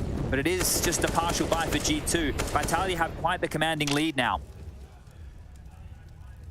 Yes, they do. And especially, I mean, in terms of rounds, but the economy started to slide their way as well. G2 haven't been able to keep up the same kind of force by rhythm. They haven't got close enough. They haven't done enough damage. So they're going to have to maybe bow out of this one a little bit. If you want some smokes, which doesn't seem like a big threat, but in the right round, if time is low enough, it could be fun. I think G2 might be forgetting what winning feels like as well, because it was 5 rounds consecutively for Vitality into the half, and now it's 4 consecutively here in the second half. So you guys add those together, it's 9 in a row. Some of us can do maths live on air. Did have to double check, so didn't get the calculator out. But yeah, there has to be a shift in this, because ZywOo and Spinx have hit another gear. 19 now for ZywOo, Spinx up to 16. And the thing with Vitality is they are looking equally as calm in their play on the T side. Right, they're going through the paces, the default spread. They don't really feel like there's too many... Is when individuals from G2 going to start getting more difficult for Vitality, but so far, so good. Biggest issue in round number 20 is the time, 30 seconds. You could really use a Nico 1 dig in this round, or maybe 2 or 3 of them. He's inside the smoke, waiting there right in front, and the spray does not work out. Apex takes him down. Shot in the back of the head, though. JKS showing up. That's interesting. Ooh, that...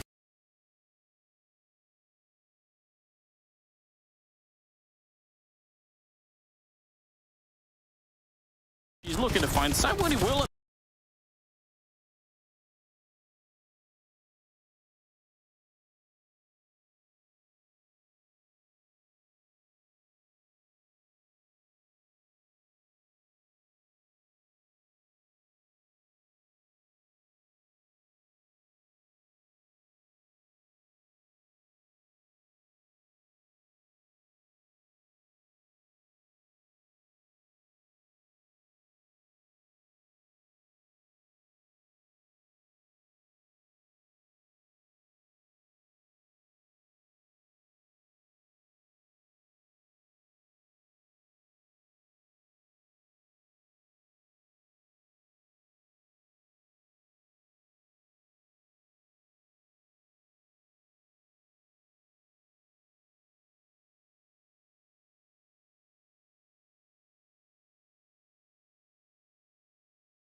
The one to get them into the comeback. Nico doesn't get anything done there. JKS gets 2. He still gets overrun. m0NESY out of position with the swiftness. Here it was.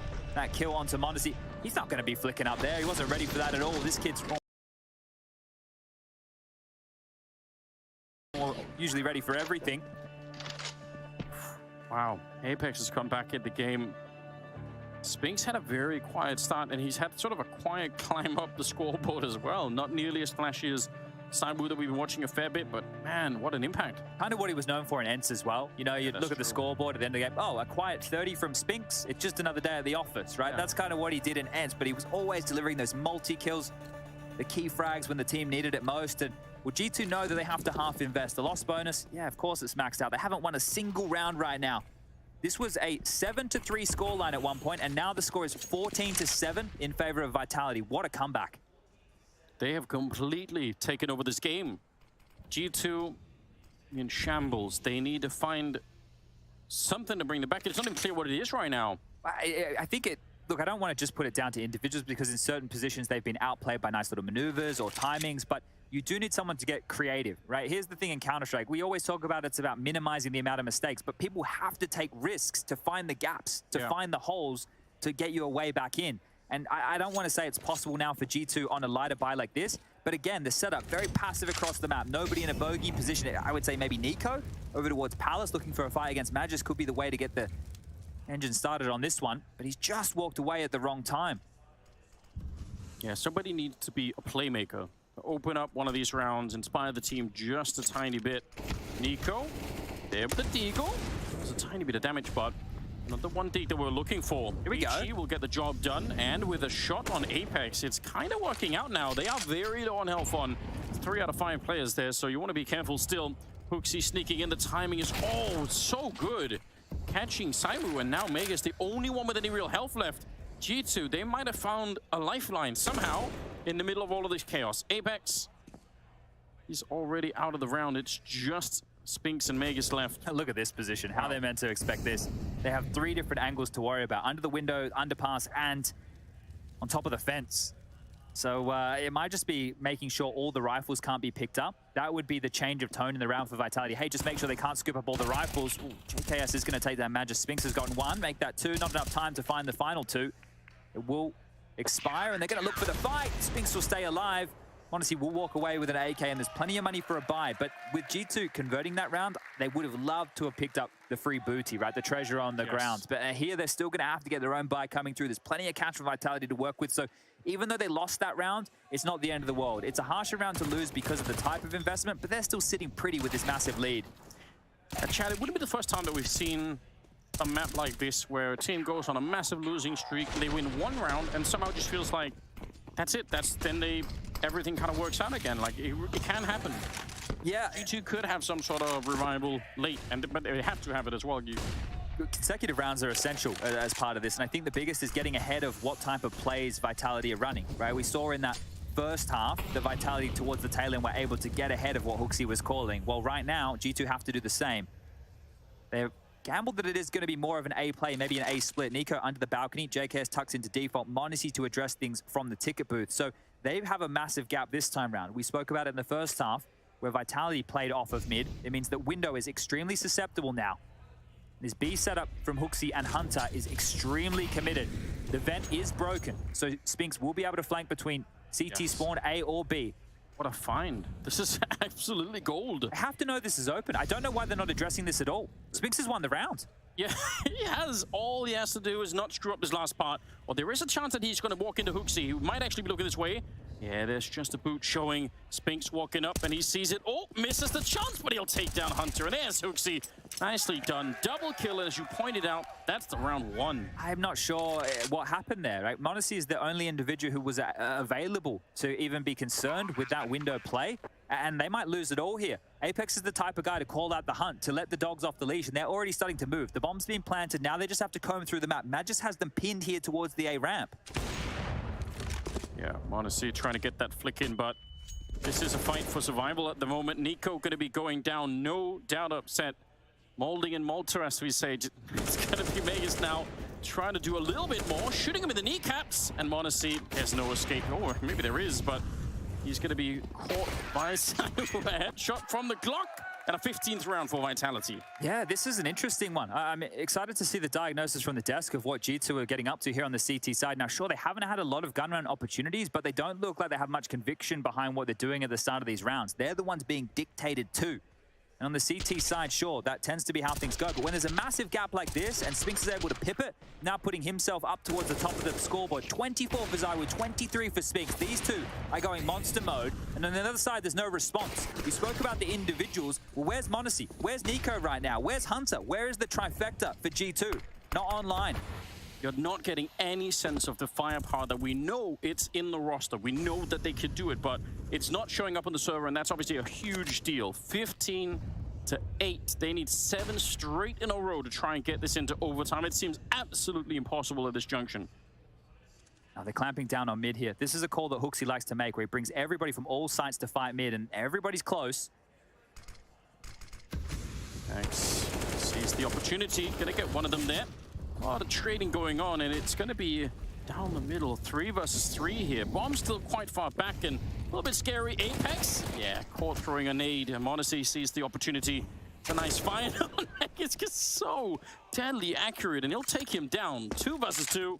And rotating in to control CT spawn. He's going to be catching that MP9 at range. And yeah, I wouldn't want to take that fight either as HooXi. Hunter's trying to play and find a gap here in the smokes. If he can take down ZywOo in transition towards the site on his lonesome, then there is an opportunity here, but this is still looking good for Vitality. Yes, it is. Sneaking across. ZywOo's not that scared. And Magisk knows he's controlling CT spawn, so that's going to be the bomb plant. There isn't a kit currently picked up. Some grenades scattered on the ground, but really more than anything else, G2 need to find a really swift shot. This is perfect for the post plant. Both playing from CT spawn, without a kit, without a smoke, with nothing. He's retaking from A ramp with an MP9. This one's done. Yeah, I don't see them doing this either. Deep flashbang. It better be the best flashbang of all time, and it does take down ZywOo, but Magisk there to recover it quickly, and HooXi trying to run him down. Oh! One single click of that AK, and it's a 16-8 scoreline as Vitality claim the opening map of the semifinals. Yeah, Apex getting really fired up about that one. You can understand a 7-3 start to this game ends up being 16-8. The only solace for G2 right now is the next map is going to be Inferno. It's a comfortable map for them. They get to start on the CT side because it's Vitality's pick, but they're one up in the series right now, and there's real trouble for G2 on the other side. We'll head to a break, we'll head to the desk, and then we'll be back with Inferno. Don't go anywhere.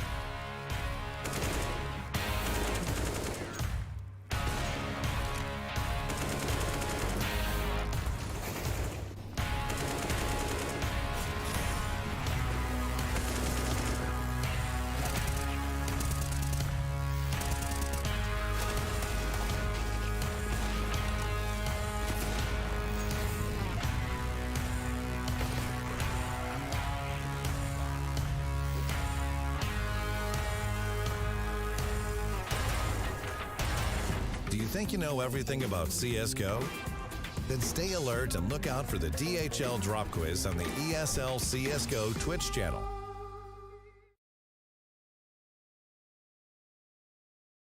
All right, what did I tweet? I'm here with Nico. What's going on? Hey, man. All right, here's your first tweet. This is back in 2015. It's a throwback. All right, mouse time. Yeah, yeah, really. Nico Sports, actually. It's time, boys, come and say hi to me. Chris J says hi to you, and you say, hi, bro, how's vacation going? You remember anything about this tweet? You have no idea the context, do you? No, I have no idea. I can say my biggest concern about this tweet is your Twitch channel. It's got to be the worst name for it. Yeah, when I tried back then, I couldn't use my nickname at all, so I was just like adding some letters. Yep. But yeah, I got it fixed now, so. Perfect. That's horrible for branding purposes. We'll move on. Morning, guys. DreamHack Open. You guys are all sorts of dressed up. You got that typical Deagle Blaze. Chris J smoking a joint. Do I have a diamond on my tooth or what? Honestly, I don't remember this at all. I don't remember this picture. This is old school esports. Yeah. No, that is Nico Sports as well. That was a qualifier for the major, I think, for the... Cluj-Napoca, yeah. I think that was the one. Yeah, that looks like all the branding. Okay. You and Chris J again. One way, how Chris J CSGO getting ready for today? Yeah, I was having Chris as a roommate most of the time back then, and that's how he was like falling asleep, and I had to beat it out. Just a cap and eye shades, not eye shades, but eye blinds. Oh yeah, the things you get in the airplane. Yeah, exactly. But it's just funny, like how he's sleeping. I never seen anyone sleep with a cap, for example. He's the first one, and the last. Yeah, and the only. People forget he used to just wear his pajama pants to all the events. He used to just like compete in his pajamas, which is the craziest thing. What a wild man. This is 2016. Dignitas players are in the plane, and they are not even aware that they are qualified and will stay 3 weeks in America. What was this for? This would have been... Maybe it's like E-League or something like that, because that was the only event that was pretty long in... E-League or a major? Would it have been Columbus? Would have been Columbus, actually. Okay, well, we got to the bottom of that one. Who was even in Dignitas back then? I guess the Danish lineup, right? Yeah, that was probably the one. Yeah, that would have had to have been. How do I mute the word valid? That one also needs no explanation. You're a man of few words. They're official. Yeah, they are. I still haven't tried the game, though. Ever? You haven't played it I once? haven't tried it at all. Okay. I haven't touched it since like the first week it came out. Well, I'm never gonna touch it.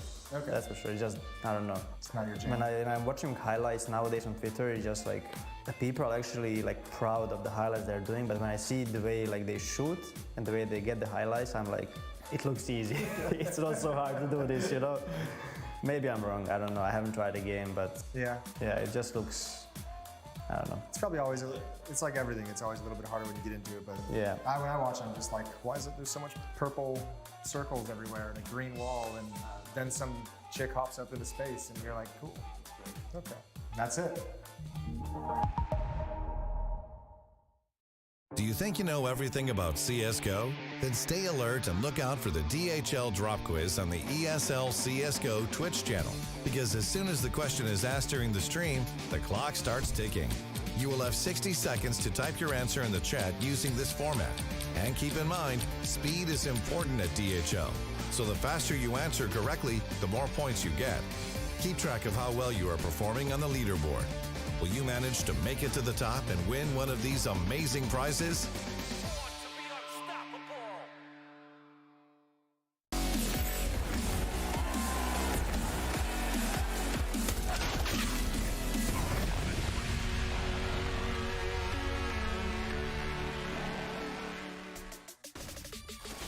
It started relatively close, but ended in a blowout. Vitality 16-8 over G2 on G2's pick of Mirage. If you're going to start a series well, that is definitely a top way of doing it. We are going to break that first map down shortly, but as you just saw, it's time for another DHL drop. Yep, we always do our official DHL clap for our DHL drop. If you saw the video or you played it before, you probably know how it works, but let me reiterate, very simple question on screen. I'm going to say it as well. Put your answer in the chat, A, B, C, or D with exclamation mark, DHL drop. All right, you ready? Let's get this going. The question is, how many majors did Magisk win during his Astralis run? A2, B3, C4, or D5? Get answering, and we will check back in with the answer at the end of the segment. That's easy. That's really easy. Yeah. Wow, look at us. We're so cool. We're analysts. Well, how about we analyze some Counter-Strike? Guys, I have a stat for you to set the tone. So, of the final 14 rounds of Mirage, G2 took one single round. Yeah, not even two, which is kind of sad considering it's in the name. But yeah, like you said it, like with that start was G2 favored easily. It was very back and forth initially. I think it was like in round number 5, or round number 6 rather, the first time that a team were able to string 2 rounds in a row, which was G2. And 7-3, you're looking comfortable. They're feeling comfortable. And then something changes there for Vitality. I just want to give a shout out to my boy Spinks there. I was critical of him. I said, in big games, he doesn't quite deliver. Boy, did he deliver today? Yeah, 23-8 to be exact, Blair. That's what I was saying. I mean, he got his choking out of the way yesterday. ZywOo carried him over the finish line. This time, he joined the party. Apex joined the party, too. I think the big shift there was Apex starting and getting a read for what G2 were doing. You could see the spams through smoke, the nades, everything started clicking for Vitality there. All the prep work started mattering, it seemed like on round number 10 or so. That's when they figured the picture out. Maui, we can actually go directly into that round number 10. And so G2 were reading what what Vitality would do as a reaction to B hits at this point, but then it started to switch after some, and the momentum shifted. This was beautiful calling from Hooksy. It's why we were praising him, because this was off of Nico consistently winning in the B defaults. He was bullying Apex, and then finally, Vitality, they swap over ZywOo, but Hooksy knew that. Hooksy understood that was the likely response from Vitality, so they go for the full B pop after a minute, and this is when Hooksy gets the entry onto ZywOo. You can't say that every single day. Yeah, I mean, so scoreline here, 6-3. In the prior rounds too, it seemed like Hooksy was really anti-stratting ZywOo's positions well on B. Yeah, he was a master of puppets for the first 10 rounds, so to speak, right? But that was the final round where he had the read. After that, Apex is like, all right, trying to put on my thinking hat, and he just outbrained and out-aimed G2. And let's look at exactly how the momentum started to shift to Vitality shortly after this. This is round 12, and this is just a very well-executed push from Vitality. And on round number 11, right before this, Vitality were able to win one, and it emboldened them to finally start pushing the map. They started seeking out information on their own. They started being proactive without any sort of reason for it necessarily. They just found confidence, and they started being able to take away space from G2. And at that point, the play and the map started shrinking for Hooksy and co. Any thoughts on that before we look at our third and final I think round? it's all predicated off the fact that we saw, I believe it was Apex who mentioned how it's about a firepower when it comes down to it, right? And you go for these plays when you start believing in yourself. Yep. Sure, Spinks at ZywOo was incredible, but so was Magist, who was hitting some nutty shots as well. And at that point, you're like, yeah, sure, I might face up against Nico in this lurk. I can still outduel him. But they had that belief, and they pulled it off. Final round, round 21. And this has some pretty interesting action from Apex as well as other details to pick up on. This is the first buy round for G2 after having lost, what, 8 in a row or something. And look at the pace. It's 1 minute and 45 seconds on the clock. Such quick trades. Jake is able to find a couple. Now look at Apex. He knows where m0NESY is, and he still swings. Like, you don't want to swing against that kid. The fastest operator in the world, and he was feeling it. Apex was on cloud 9. Well, not the team, but he was really feeling it and just completely dismantling G2 on the first buy. We could see the two different approaches of having a read of your opponent, whereas Hooksy knew how to read the setup, actually, of G2, how to call the perfect strat around what he believes is what Vitality are doing, and then Apex recognizing the moment there. He's knowing that they just scrimmed out ramp. That was not a real solid strategy. They just threw one flash over, dogpiled that bomb site, and were able to win the gun duels. Like, they knew they were in control of that game. That's every IGL's favorite strat to call on Mirage, Rush A. Now, we have an interesting sort of switch in terms of like how they've done in the match. So JKS in G2's last series did really well. Spinks in Vitality's last series didn't do too well. This time, JKS dropped off and Spinks went huge. He's really stepped up in the semi-final. This is what we really needed to see, right? Like we said, ZywOo, I had no doubts. Was he going to deliver? He was delivering. He was in the game. He was in the Matrix, and he was popping heads, taking names.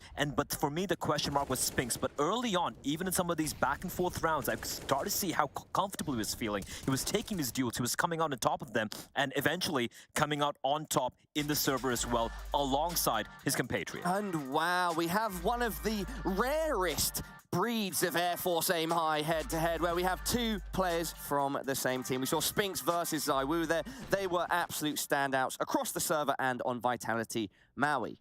ZywOo showed in this game also, not only was he the best player, overall player, he was also the best rifler in this game too. Like, the shots that he was hitting with the rifle, just sniping people, that shot right there, nobody else in the server is capable of doing that other than Nico on a very good day. So we were able to see how ZywOo's punching in his name. I was saying before, like, Axile, Nico, these are some of the best riflers in the world. ZywOo, throughout the group stage, showed us his rifle ability. He wants to do it in the playoffs too. Blair and Maui, what do you think about looking ahead at Inferno? Important context here. This is Vitality's pick. G2 have already lost their own. Do you think Vitality have the momentum that they're in the hot seat right now? They should be feeling the momentum, but there is something we started saying in the beginning when we saw the video. Maui said it as well. The reason Maui said G2O was because he still feels Inferno is a very good map for the side of G2. Yesterday, they had to adapt against Na'Vi on the flight. They came out on top. They also have a lot of defaults. But that being said, looking at how good Vitality looked on Mirage and the fact they picked Inferno, I'm expecting something 9,000 IQ coming out from Apex. We have to expect that Zonic too. Like they probably anti-stratted something they saw in G2's gameplay. The last time these two teams faced off against each other, G2 was only able to achieve single-digit rounds on Inferno. But a lot has changed since the Blastfall groups, and now this G2 team is looking much more well-oiled. So I think that this is going to be a much closer affair. Okay, well, time will tell. For now, though, it's time for our DHL drop answer. The question was, how many majors did Magisk win during his Astralis run? Was it A, 2, B, 3, C4, or D5? And the answer is, as you can see, B3. Don't forget to get involved in our next DHL drop. Yeah, we have a bunch of little games like this, and of course there are always prizes on the line. And now, with that being said, ladies and gentlemen, everyone at home, up next is map number 2, Inferno, between Vitality and G2. And it's Vitality's pick, and they're already one map ahead. Do not go anywhere. Looking to get more out of your CSGO fan experience? Introducing CSGO Bingo, event pick'ems, and fan club showdown. Claim free bingo cards to win amazing prizes. Predict the winners of ESL events with pick'ems for prizes and glory. Show your favorite team you're the biggest fan by winning matches in the fan club showdown. Check out csgohub.com today to take part in all of these and more.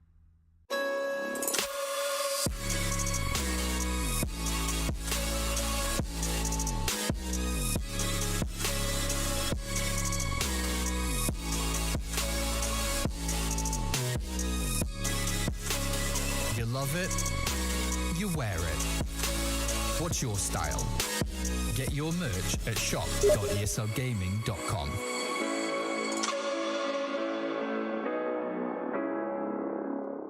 All right, welcome. Another episode of Search Me If You Can. Obviously with ZywOo. How you doing, brother? Good, well. Yeah? Yeah, good. Well, we're gonna have some. We're gonna get weird. Search stuff. Here we go. We're gonna peel this first one. That's got some strength to it. Oh, it's broken. That's gone horribly wrong. Now we're gonna skip down to number 2. We'll come back to number 1. Here's what we're gonna do. Don't break it. We're gonna keep a closer grasp on it. So why is ZywOo the chosen one? I think you need to ask my mom. I mean, she wanted the baby to born in 2000. Yeah. And I'm born at the same day of Counter-Strike. I think this is perfect. Yeah. No, it's so poetic. Yeah. And now you're one of the best players. But it's also my brother and my cousin who find the game, and I was just watching them playing and just enjoying behind them. So just because of them, I'm playing. I do the same thing with my older brother. Shout out to older brothers all around the world. We're going to come back to this bad boy because I see Simple at the end of it, and that means there's going to be an exciting question. Is ZywOo better than Simple? Ooh, this is a hard one. I don't think you've ever been asked this question before. No, I mean, I never answer about this question because I think both of us are different style of playing, and I just want to play my game and just chilling. I mean, that's why in my reflection, I'm not thinking about, oh, this guy is good, I'm gonna play like him. Yeah, the bigger picture of everything. Yeah, I just want to play my game. Yep. That's why Vitality picked me, and why I'm good. I just want to play my game. And if I'm better than Simple, it's just because my game is better, and it's not because Simple had a good game. At this event, if you guys go head to head, you gonna be the better player? Yes or no? Who knows? I mean, all right, moving on. Question number 3. What makes you better than other pro? Actually, I don't know. I never asked. Maybe my personality? I don't know. Maybe your reaction time? Maybe skills with the AWP would be up there? I don't know. Actually, I never asked me about this question, like why I'm better than other pro. It just, I think I'm just because I was just in my game and just following this. You're far too humble. We gotta get you cocky. We gotta get you I need to change everything. And now the 4th search. Oh, I knew it. Where did ZywOo's nickname come from? Nickname came from, I don't know if you know this game. It's like a French game. It's Dofus. Nope. I knew it. Nope. It's just like kind of World of Warcraft, but it's like point and click. Because my first name, when I started playing, it was Daredevil, like the movie. Yeah. And I did not like it because I was just watch the movie and I'm gonna pick him because I need to find the name. And after that, I was like, I asked my cousin to find the name with me. And after two weeks, he came back with, I find your name. It's gonna be ZywOo. I was like, why? Because in the game, you have to be level 200 to finish the game. Okay. And he was the first guy to finish the game, and his name was ZywOo. Okay. So I just picked That's a name very to someone else. I just pick a name to someone else, and maybe he's still playing, or I don't know, maybe. Do people in the French scene understand that reference? Like French players, you get to... If Dofus or Dofus? Yeah. Yeah, I think most of the French guys know it. And then do they understand where Zawu comes from this other game? I don't think so. Okay. Strikes fear into the heart of everyone nowadays. Well done. All right, final search. Oh, you've got some potential partners out there. They want to find out what the love life is like. What people ask? I have girlfriend since 1 year and a half now. Oh, congratulations. Yeah, thank you. That's great. Yeah, I think people saw it in Twitter. Yeah, I think so.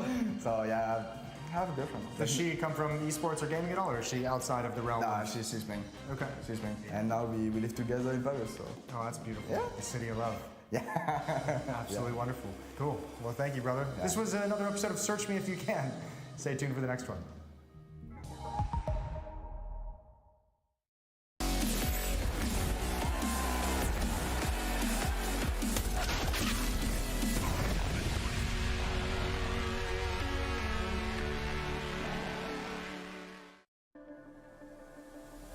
Well, Zai was about to kill G2 with kindness, apparently, but we move into Vitality's map pick. Do or die for G2 now. They're on the ropes. They lost their map choice in Mirage. We move swiftly into Inferno, territory where they've looked very comfy, but something that Maui said that I think we should really zone in on is the fact that maybe Zonic and Co have looked for a bit of a counter-strat, an anti-strat, saying that there's a hole in the game of G2 here. Anders, what do you think?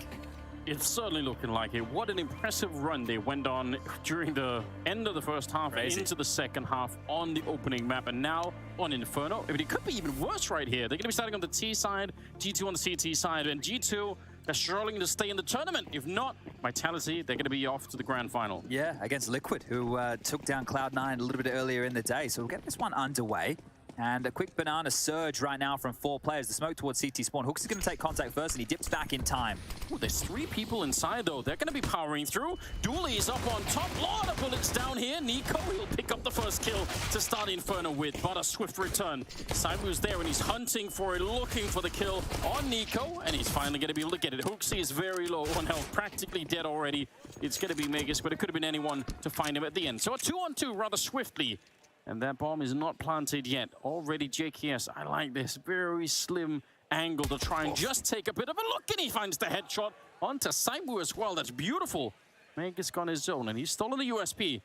He can win this, but they're smartly waiting for him to pick up the bomb. He's going to try and creep a little bit forward. Has to be swift with it, and Hunter will take him down. G2, they probably needed to win this round. Yeah, just to get some confidence back, right? Start believing. Exercise is trying to fire them up. Want to lift the energy. I imagine that was a conversation. I think that the communication in that first map must have been a little bit off, right? Because they didn't seem like they had a very good idea on the CT side, G2, of Mirage, what they even wanted to do. They were being dictated throughout. But this is good for Hooksy to get the double up, and even for JKS to get a nice kill here. They were down the bottom of the scoreboard for G2 in map 1. But if you look at it, nobody popped off for G2 whatsoever, right? We need to see the big names start to whir into action here. But without the plant, Vitality going to take a light investment. Some upgraded pistols, sure. No armor behind it, no util behind it. They're just looking to find G2 over-peaking, overstepping the mark. And even if they can't find some kills, I think a key in this situation is waiting out all that CT utility, right? Allowing them to deploy the smokes, the mollies, the flashes, force them to reinvest, right? Very obviously a Mirage. Saibu was showing what he was all about, and there was nobody on the G2 side that was willing to take up that fight and really win it. They just could not do it. And obviously Spink's right there with him. So they had an incredible spearhead to crush G2 with, and we didn't even mention it on the map. We said we know that they have the depth in the roster to be able to fight somebody like Saibu. Of course they do, but we just did not see it. That has to be something that we're going to be watching on this Inferno map, no doubt. Yeah, I think it's easy to call out the bottom of the scoreboard, but when, you know, you have players like Nico, Modesty, Hunter, who we want to be showing up time and time again, we need them here to go toe-to-toe if we want this to go the distance and deliver the semi-final that everybody signed up for on their Saturday night. We're up mid, and it's about to get a bit biffy towards long. Molotov might be a little bit late. If they just clean peek Hunter, oh, it's so beautiful. Yeah, Molotov is there, but he's already dead. That is one hell of a peek. Seconds left. They're already getting flanked down from middle. So pit now. Yeah, Yeah, let's see how much they can get behind it. Only about 28 seconds left. They're already getting flanked down through middle, so yeah, got shot in the back. The bomb is on the ground. This is a great opening, but I don't think it'll work for Vitality. I love this flank really fast down the bottom of Banana. I mean, the opening was there, but it wasn't enough. If I'm Vitality, I'm happy with that. I know the bomb didn't go down, but a couple of kills forced out the reinvestments now. Some Famouses will still be in play. Whereas they'll have the AK-47s to work with now. Kills forced out the reinvestments now. Some Famouses will still be in play.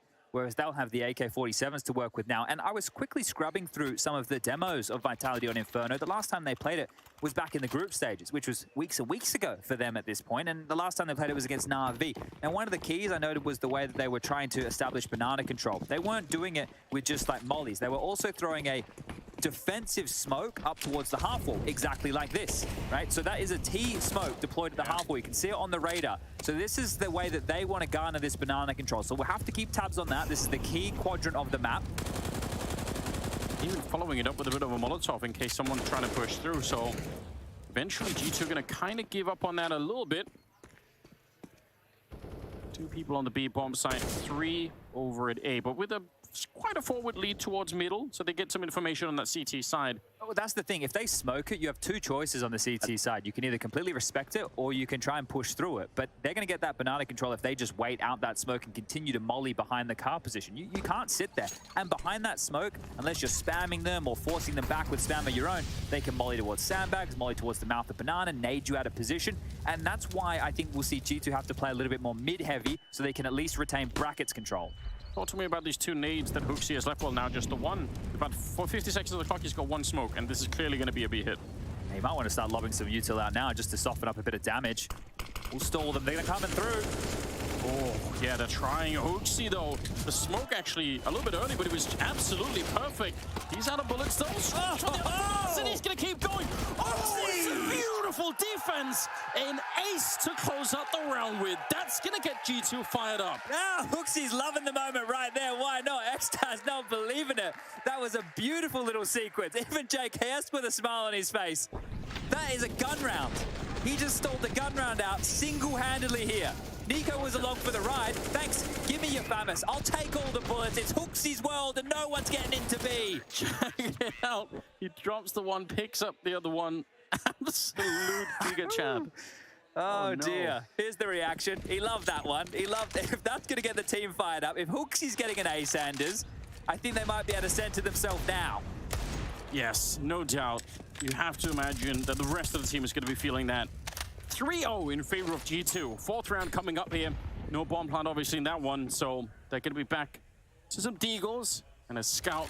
Man, I feel like we deserve a battle here.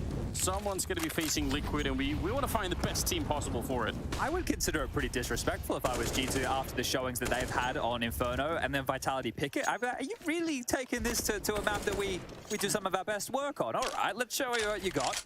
And I think here, one of the factors for G2 is not running out of gas, because we know they started extremely well on Mirage. 7-3 start. Oh, that's a nice tag. Bullets back in response, but Nico's the one on the softened up end of that. He's going to have to drop back, and the rotation point for him is quite far away. So there are some wobbles here for G2. m0NESY's going to address this. He's going to come back with the AWP. Fortunately enough, there's no smokes, so they won't be able to smoke CT or coffins. I mean, I think it's a really alpha move for Vitality if it works. Oh, for sure. But if it doesn't work, it's going to look a little bit silly, perhaps, and maybe something that they will regret down the line. 25 seconds here. Trying to boost up. Oh, this is so cool. What a headshot to bring down m0NESY. Nico, he's low on health, but he's hitting some bangers of his own. Double kill, and they try to walk across here, but so low on health already. 10 seconds about on the clock, and a nice fight. HooXi there to take down Apex. This should be enough to secure the retake. Although that AWP on Cyber never... Ooh, oh, nice find. Hunter coming in and clearing out without anyone else even showing up. That's nice. They actually avoid all the danger, because if he could have made his way back into the bomb site and found a little bit more safety back there, I mean, it's Cyber, you never know. It was Zywo and Spink, so that could have been extremely dangerous right there. But I think Vitality, at least if I was in their position, got more than they were worth in this round. That was fantastic from Zywo with that opener onto m0NESY. Fantastic. The fact Nico gets 2 kills there is good work for him on that low HP. HooXi tries to slow them down here, but it's Hunter to seal the deal. Now, the plant here for Vitality, that's fantastic. heaps of cash to work with, a full buy, and even residual cash on several players. So that round, with all the damage and the plants, that's more than they were looking for. And look at this, 4 players starting heavy beat. Going to put a lot of pressure on JKS early if Vitality decide to break the levy and just push on through. But they're likely just going to leave a reservoir of utility here for HooXi and Nico to work with.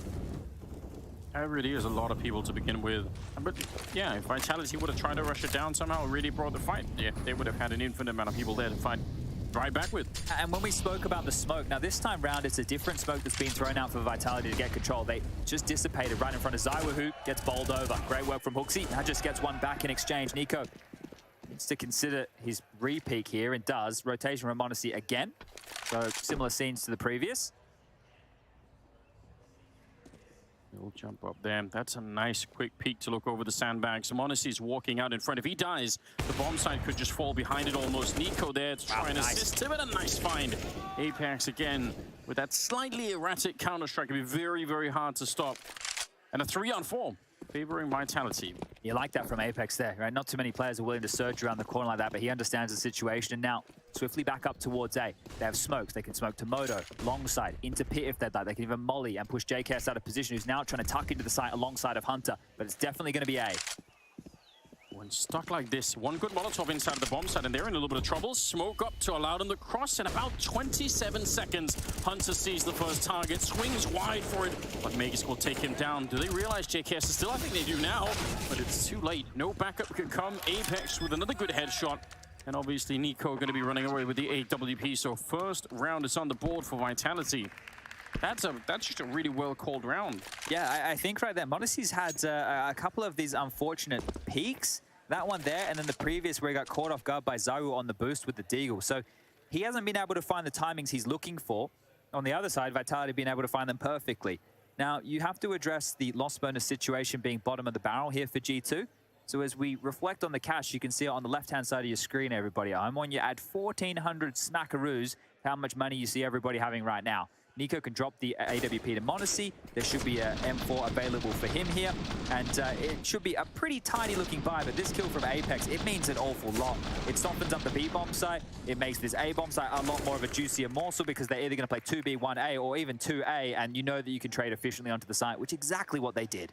Talk to me a little bit about HooXi's ADR at this point in time, Chad. I don't think we've ever seen anything quite like it, Anders. This is the best early game HooXi performance maybe ever. Before the round switch, he had 212. Okay, well, he's all the way down. Giga, Chad. I don't expect him to hold on to this. Probably not. So we'll see how long he can. But they can get the buy back out. Now, it isn't a 4-man B start. They're just going to have a standard 2-3 split here for G2. Similar scenes for Vitality. Very standard approach. Defaulting second mid. Ooh, that's a lump of damage. Not too bad. But again, trying to catch the speed. I mean, Apex last round did catch the really critical kill there. This time it was Zywoo leading the charge, but sometimes if you're just a little bit aggressive and a little bit forward on that teaser, you can catch someone maybe trying to counter flash or counter nade out there. I'm not sure how they're going to deal with this half-wall smoke that's being logged out from Vitality. JKS with a forward position here. They're actually heavily stacking towards B, so JKS could find a kill or some information here. Doesn't see an awful lot. This is a very precarious position. Feels like all or nothing. He goes for it. He's going to find one. That's beautiful. Dupree goes down, but Spinks surely going to catch him in return. Yes, that was going to be a nice find. Bomb being picked up on the other side. Still a 4-on-4. And down the bottom of Banana, Sam was waiting for somebody to be aggressive. They already had a flank through middle once, so Vitality have some clue that maybe G2 are going to be aggressive down there at some point. Okay, well, forcing the hand of Long right now. HooXi will throw a nade to indicate that somebody was behind that smoke. But likely to see them play a 2-2 setup now with 30 seconds left on the clock. They don't know where this execute's coming through, but I can tell you it's about to be short. 30 seconds. Has to get this shot, and it's a lightning fast flick that he comes through with. Meg is down and out. m0NESY, he'll get the next one too. And if they've got more to offer up, he might take him. Third kill in the round for him, and Spinks is on his own. All his teammates slain by m0NESY. Finally, bring him down, and Spinks is back in the round. What a magnificent transfer onto HooXi. And Niko's walked up this whole way. Spinks has no way of knowing it. Oh, the timing is so good. He's reloading in front, and Nico catching him with his pants down. Oh, Spinks, that was for the ace. That would have been a massive round right there. He did so much damage. m0NESY just hitting shot after shot from the side. That looked hot, but Spinks even hotter. I know he doesn't convert the round, but that was a great little sequence out of both of those individuals. So starting to get the fireworks we're looking for here. A 5-1 scoreline right now. The pivot back here, second's pretty bloody good. This is the third, but makes up for it here. And Spinks just takes these fights one after the other, just dissecting the way in, especially with the time on the clock. You love that little movement, the strafe out to bait the shots. m0NESY goes down. You see the trade attempt coming through the smoke, punishes that, and Nico, with all the pressure in the clutch situation, will get away with it, but only just. And you can see that now reflected in the buys for round number 7. Poor HooXi only has an MP9 here. So far, this map is looking great for G2. Honestly, you hardly even see it. And Spinks is out of the round. 5-1 lead for them. He's ready. If anyone wants to challenge Boiler, he was going to be absolutely ready for that one. Dupree's got 0 kills. A little bit of a problem, perhaps. Could be changed still, of course, early on in the first half. Vegas would love to find a headshot, but yeah. Vitality not feeling too comfortable on the map right now. But the job's almost done over here towards the top of Banana. It is just the one smoke available for the B holders of Nico. Now, I know that Hunter is close by, but oh, hold up, they're going to come through. It might be a flash and pop or contact indeed. Magisk in the smoke, looking for the fight, finds Nico first. He's in on 5. HooXi gets the trade, but there's still so much pressure. Yeah, Hunter would love to come and help him out, but it's not going to happen. MP9 on the one side, Hunter through the smoke. Yeah, they should definitely. 2 versus 3. I mean, I guess you can show up and fire the gun if you want to. If you get someone randomly, yeah, it was. Wasn't too bad. I think we should turn that playing battleships when you're just shooting through the smoke like that. Oof. Well, that's Dupree's first kill. A tidy one to find, an important one to find, because money is a problem here for G2 going forward. So this is a very important round here for Vitality. If they can take the AWP away from m0NESY as well, that means that in the next round they will only have to worry about pistols, really. Yeah, that's huge. Spinks doing all that damage in the other round, really coming back now to make a big difference. Dupree, he's found the first kill of the map for himself, so that's something. m0NESY, yeah, it's probably not worth hunting it down. Just save this AWP. Now, big question. They're going to have an AWP and some scattered pistols behind it.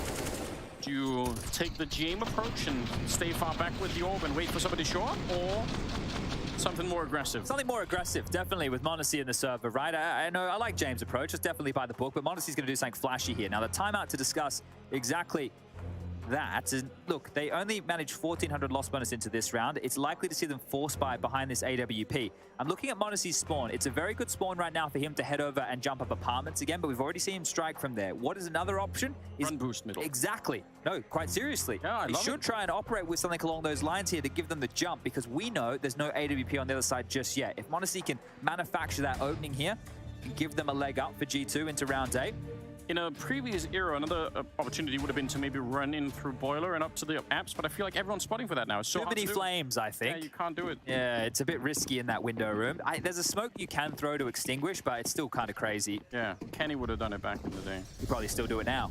Probably still would. Turn on his stream. Here he is. Okay. Okay. Like you pointed out, he has been in the apps before with the AWP, but not this deep in, so even a variation like that could maybe catch them, although they're going to feel a little bit of pressure and start to fall back. And you can understand, so JKS can't bodyguard very well with only a P250. Yeah. They heard the steps on the jump up, and again, using their own half-full smoke to get this top banana control. This is a puzzle that G2 will have to solve. And I'm not sure if they're going to do it with the A defense or a different variation over towards B, but right now, with the minute and 15 left on the clock, Vitality have top banana control, Boiler and Halls control, and nobody's facing mid. Is there a world in which Vitality played this round so slow to dodge the AWP that those smokes on G2 suddenly become really dangerous? Yeah, well, they're holding on to them for already the first 55 seconds, so you bang on. They need to find some info, and there's a little bit. So they start to whir into action now, but if these smokes come in and block, and Vitality aren't ready to brave it and pop flash through, they could get into a real bit of trouble. That's a bad smoke again here. That happened 2 rounds in a row. Magisk has already exploited this. Yeah, he's looking right around it. I wonder if they even know. Nico does have a pop flash ready and right over the smoke. HooXi up there, that's a nice kill, but Cyber, I can't believe he nearly had the transfer up, but HooXi's still gonna find him. At 5-7, making a name for itself right now. They need more people over here though, just the pistols left. A little bit of a chance maybe with that MP9, but Hunter, surely they're gonna be checking it. They've already found 2 people here. Apex up on top, that's beautiful, but the MP9, it works. And Apex, he's real low on health and in a lot of trouble. 15 seconds with his back turned, and m0NESY's almost finding him. I can't believe he's still alive. He's going to fake it once, go back to take a look, but now he's out of time. He can't win this round. They're surely going to run him down. It's m0NESY to catch him at the end. There was no way out. Even if he killed m0NESY there, he would have been out of time. And if he goes straight for the plant, they're definitely going to run him down. I'm going to say this right now. HooXi's having a life game. He is having so much impact here. Right, this gap in the smoke, I don't know if they're intentionally misthrowing this smoke the same way twice, but HooXi capitalized on it with 2 massive kills. Apex does his best to fight in, but not a force buy behind it. So Cash still a little bit wonky.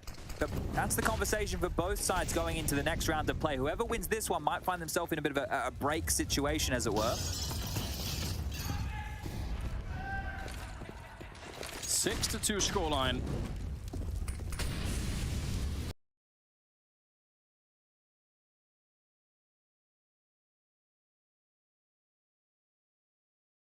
Looking absolutely fire right now. NiKo with the grenade kill. HooXi coming through the smoke though, and he's going to be going down, unfortunately. So 4 versus 4. They tag up Apex right at the end of that battle. m0NESY, nice kill. Oh, surely that's dangerous into the Molotov. Smoke is going to go up, but m0NESY sticking around, no scoping his way through. Spinks, is he going to try and catch him? He almost does. That is actually a really cool play, attempting to open the map up for his team once again, but he's going to be found by m0NESY. Next up, all right, you want to keep trying the kid, do you?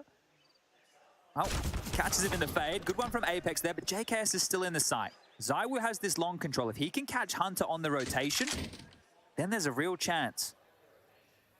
They're being flanked at the same time through middle. NiKo is so deep in there.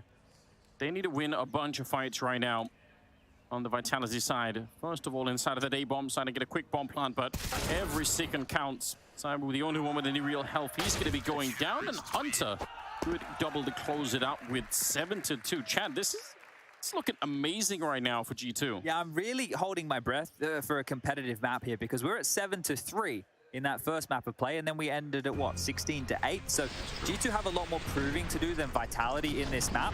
Now, we saw the change-up of how they went for this banana control. It was a second wave, right? As that top banana smoke was there, that's when G2 started to initiate utility behind it, the nades deep, and they also pushed. So it was a head-on collision, a game of chicken, and both teams walked away. But the one walked away with the victory. It's G2, and a timeout called. It is going to be the first timeout from Vitality. A chance for Zonic, legendary coach, there to chip in and have a conversation about the buy. Now, here's the conditioning of that smoke, Anders. They've been throwing it time and time again, but not initiating quickly behind it. Now they could throw it and just pop through it with a barrage of flashes and catch NiKo and HooXi sleeping behind it at the top. They have the type of buy that would be a perfect call to do something like that. A bunch of Tech 9s, Mac 10s, or could be a fast set piece towards A with smokes out of spawn through second mid on the go. Yeah, m0NESY is fast, but I mean, if you throw the right flashbang and you run him down with the Mac 10s, it's still possible you could actually win that battle against him. So we'll see what they actually do. Already leaning at least towards the A-apps. They're not going to be that quick about it. See if they get the right setup here. It's a pretty decent nade. Yeah. This is about to be real hot on the A site here. Hunter's rotated back in time, but that fight is coming. They're setting up the util now. Rotation of HooXi's going to get here in time, but this is going to be up short. Lots of bodies about to channel in towards A. Oh, this rotation from HooXi absolutely could make a world of difference. I'm really curious to see. He's already at Arch. He's already looking in the middle. They're going to try and get in there. Nice flash onto Hunter, but JKS, what a bodyguard down in the pit. He saved Hunter, who comes back with his double kill of his own. But if not for that, Hunter probably gets knocked out. Yeah. And that creates a little bit more space, but nicely done. Those flashes were great there. I'm not sure how JKS dodged them. Maybe he was looking into the wall and then peeked out late, because he should have been blind as well. There were so many flashes that went into that. So JKS did a lot of work here from the pit position. Oh, he was looking into the wall. You can see him there. Turned completely in, looking to that left-hand side, and then pivots out just in time. They trade off the back of his death, and they clean up for their 8th round. And now the guns come back out. dupreeh maybe overspent just slightly. He has a Galil to operate with, and he's having a rough game. Only 1 kill so far. Looking at the bank of G2 is maybe a little bit of a clue to how the game has been going. Even if they're up 8-2, they're not disgustingly rich yet. So very true. Vitality have been doing something. We know that they've had some success. It's just not showing on the scoreboard yet. And that means that G2 are at a breaking point at any moment. Every single one of these rounds, they're fighting for the future rounds, right? You know that you can't just reinvest. Don't want to get that home repossessed.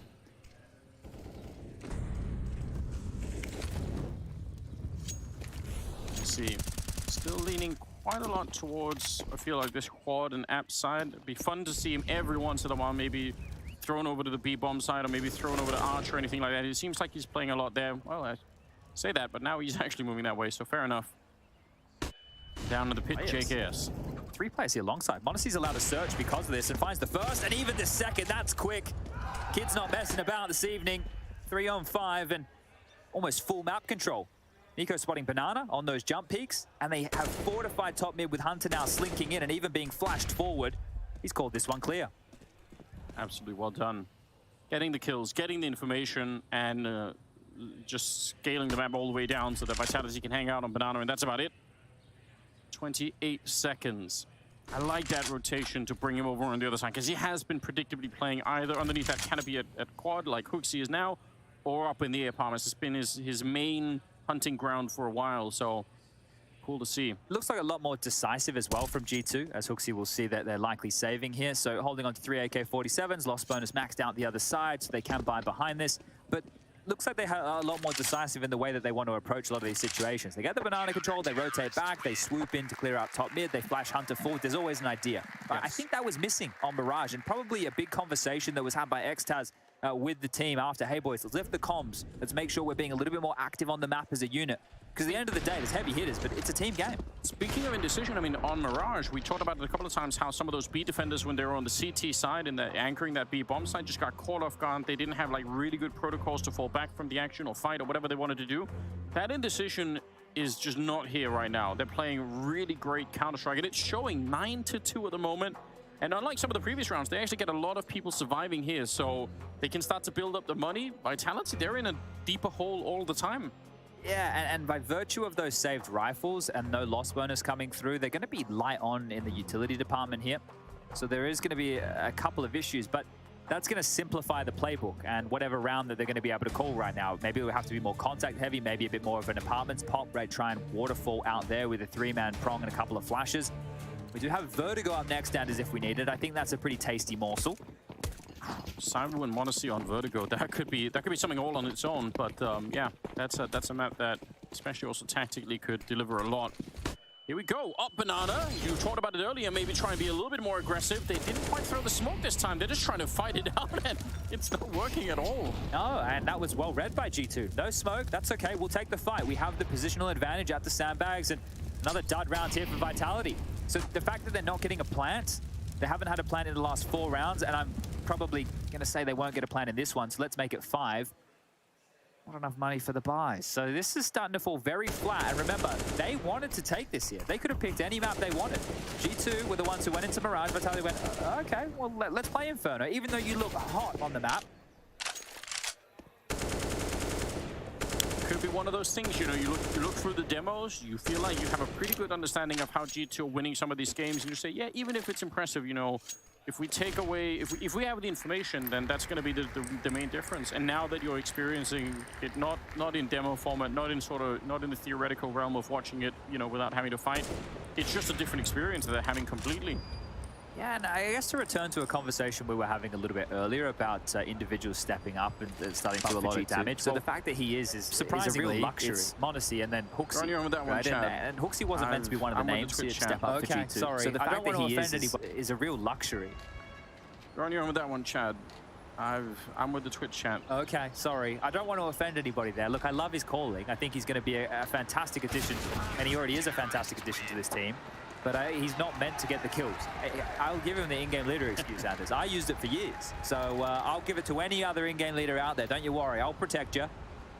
This is a classic excuse, but... one of the best.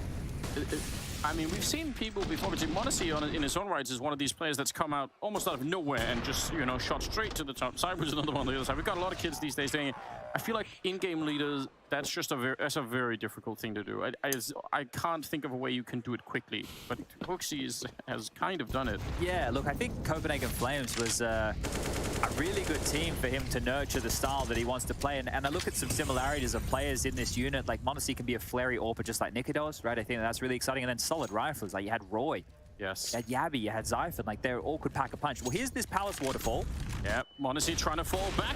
Can't quite get the flick, and there's nobody down in the pit to help him out, but he still takes care of business. Leg shot, and then the assist from Hunter to bring down Spinks. It's just all on Megaskin side. What a nice rundown! Double kill for Saibu. They need all the rounds they can get here. 2 versus 2 at the moment. And they have given over that AWP. That could be really dangerous. Bomb is certainly going to be planted here. They so badly need the last 3 rounds. They have to make this 10-5. Deep Molotov putting some pressure on Megaskin, forcing him to relocate, but this retake, they both have kits, Nico and Hooksy. And it's a freshly planted bomb, so they have a little bit of time to try and make their way in there. There's the first AG over the top. Oh! It blows him up. I can't believe the damage. He's down to 10. Almost pre-fired around the corner. That might open it up. Nico stepping out to help him. And now down to Saibu. 1 versus 2. If they can find him right now, they can get that defuse. He's going to get the flick, but he's in the corner. Oh! Through the box. And it's Saibu on an ace. It is stacked up through the entire round. He's up to 14. What a time to come alive. What a massive round from the Wu right here. That is magic in the server. You take a look at that. This is Zonic trying to calm them down after a massive play. Monacy is the one having to deal with the apartments push, and that's not the weapon for the job. JKS, meantime, trying to lock down mid, and Zaiwu finds a time. He kills Hunter, gets out, kills JKS. Then the perfect weapon for the job on that rundown you spoke about. But then, once the orb is in the pit, in a 2v2 post-plant situation, it's a power position, and Zaiwu shows us exactly why. Beautiful little sequence from him, and a massive round from Vitality here. They're back in this one. It is unbelievable, isn't it? 10-3. Now, if they can actually get this next round, they might still have somewhere to fight for here. This might not be a complete wash just yet, even though it is looking grim at the moment. We'll make it 11-4, and we can really test Zonic's lore. Man, standing behind them right now, but that is a miraculous piece from Zaiwu. What a great round. And they're going to happen, right? Players go, yeah, there's Zaiwu rounds. Zaiwu happens, and Zaiwu's get boosted up and over the top here, going to cop a nade straight down the gob. Walks away with 59 points of health, but they did the 4-man B opener here just to try and garner this control. So Nico needs to try and find something through the smoke.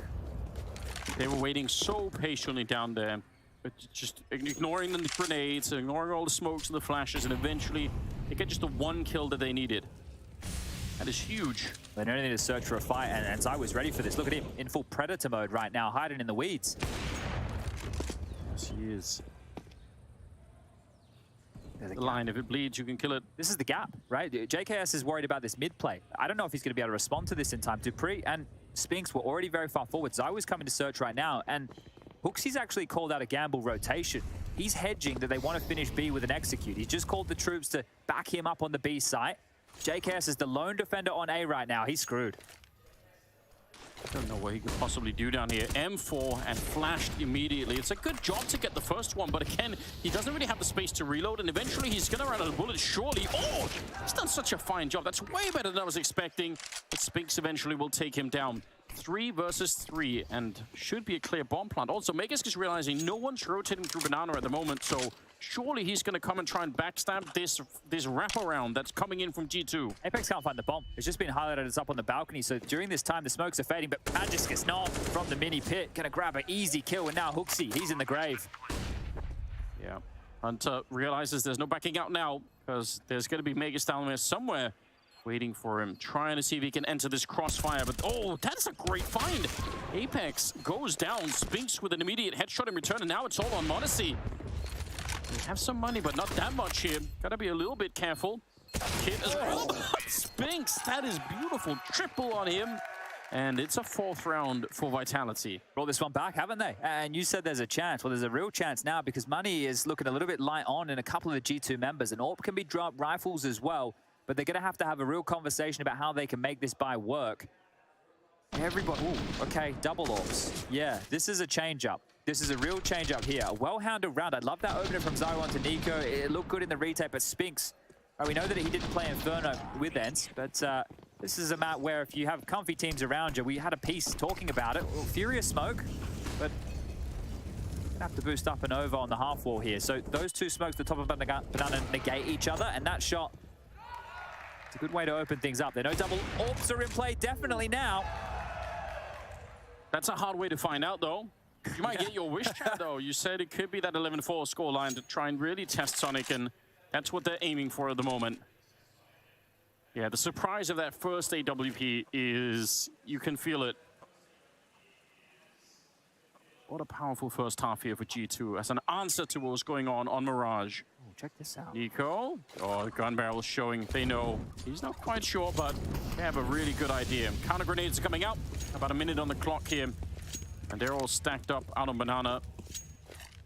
Almost no reason. I think it's hard to do anything else. I think a B execute here is the best call. All the nades they have, it'll be a 2v3 on the site. So this is a great call from Apex here. Good way to try and capitalize on the two-man disadvantage.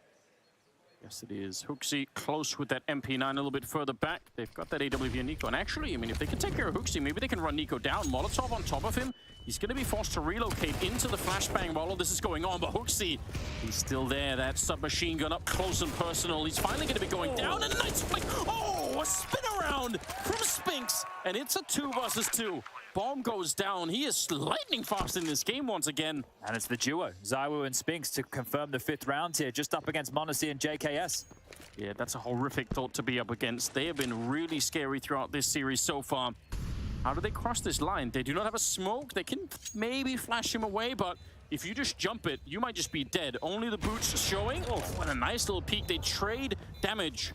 Spinks is still out here with an HE grenade, and he is playing this one for the last seconds in the round. Nice swing out for JKS, all on Spinks. Oh, they line up, and he's going to get a quad kill to close out the half. 10-5 in favor of G2. What an exciting second map it is already. We'll see what happens in the second half. It is coming right up.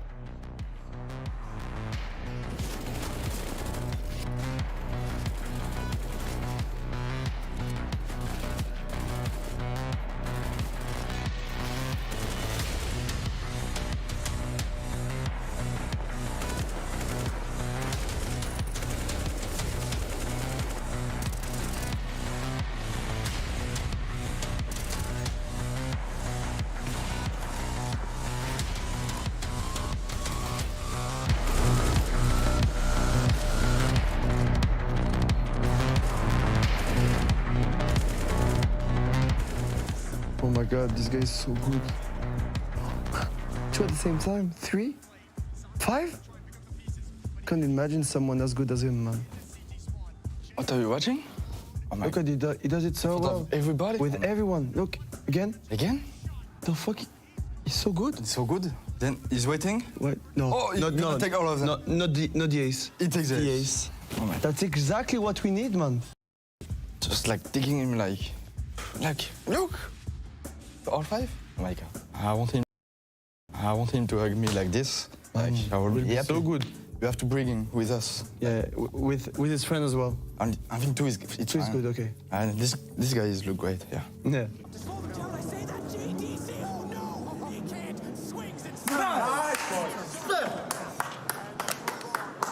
No. Let's win a major first. Of course. What do you mean?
From the back roads to back streets, I see you foes trying to trap me, but I don't run like a track meet, even though I'm #1 like an athlete.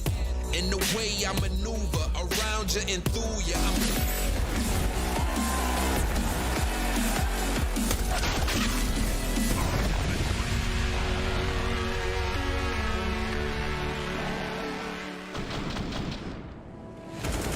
back, everybody. We have got a real semi-final on our hands here. 10-5 in the first half in favor of G2. This is a map they feel really comfortable on, and it shows. They absolutely took it to Vitality. Right now, we're in danger of having to play a third map to decide who goes to the grand final to face Liquid. Yeah, but the key for me is recovery. Again, Vitality recovered in the first half Mirage. They have now recovered in the first half of Inferno. I know it's a 10-5 scoreline, but it's the Spinks and ZywOo show right now, and Nico, Hunter, and JKS are extremely quiet. They need to wake up here. This isn't going to be easy for G2 as flash forward Magis. He sees an awful lot. Oh, maybe he didn't. I think he got team flash there. I'll take that one back. It would have been amazing if he didn't get flashed himself. It would have been really cool. Apex back around the corner. Magus knocked out m0NESY. Opening kill, and he's going to keep going. Apex is no more. Spinks trying to live, but Nico will not let him. dupreeh and ZywOo with the dualies. Save him. Yeah, that'll be better next round, I think. You know, you can upgrade into free armor, you get to keep the dualies, and you're already ready for the 4 spot. Yeah. So just chill out, everybody. You know, kick your feet up. Have a good time. Go grab a drink from the fridge. This is a great time for the bathroom break because you've got about 30 seconds as of now. Yeah, you can make it if you run. Or if your apartment's really small. Yeah, true. You could be from the PC to the fridge and a step or two to the bathroom. Get it all done in one foul swoop. But that's exactly what m0NESY did. Now, I said it was so far the ZywOo and Spinks show. Well, m0NESY's been having a great game. 19 kills for him. HooXi had ace of the year. 100% ace of the year. There's no doubt about it, Anders. Oh, man, that's a call to make. Don't worry about Romps' one. Over there in Katowice, off the balcony. ZywOo, he goes down. That's a huge round. Okay, forget about the cheap purchase. m0NESY now up to 20 kills. He doesn't want to go home just yet. He definitely does not. Oh, that's actually disgusting. I can't believe he did that. That's beautiful. So, look, Anders, I am in a very fortunate position.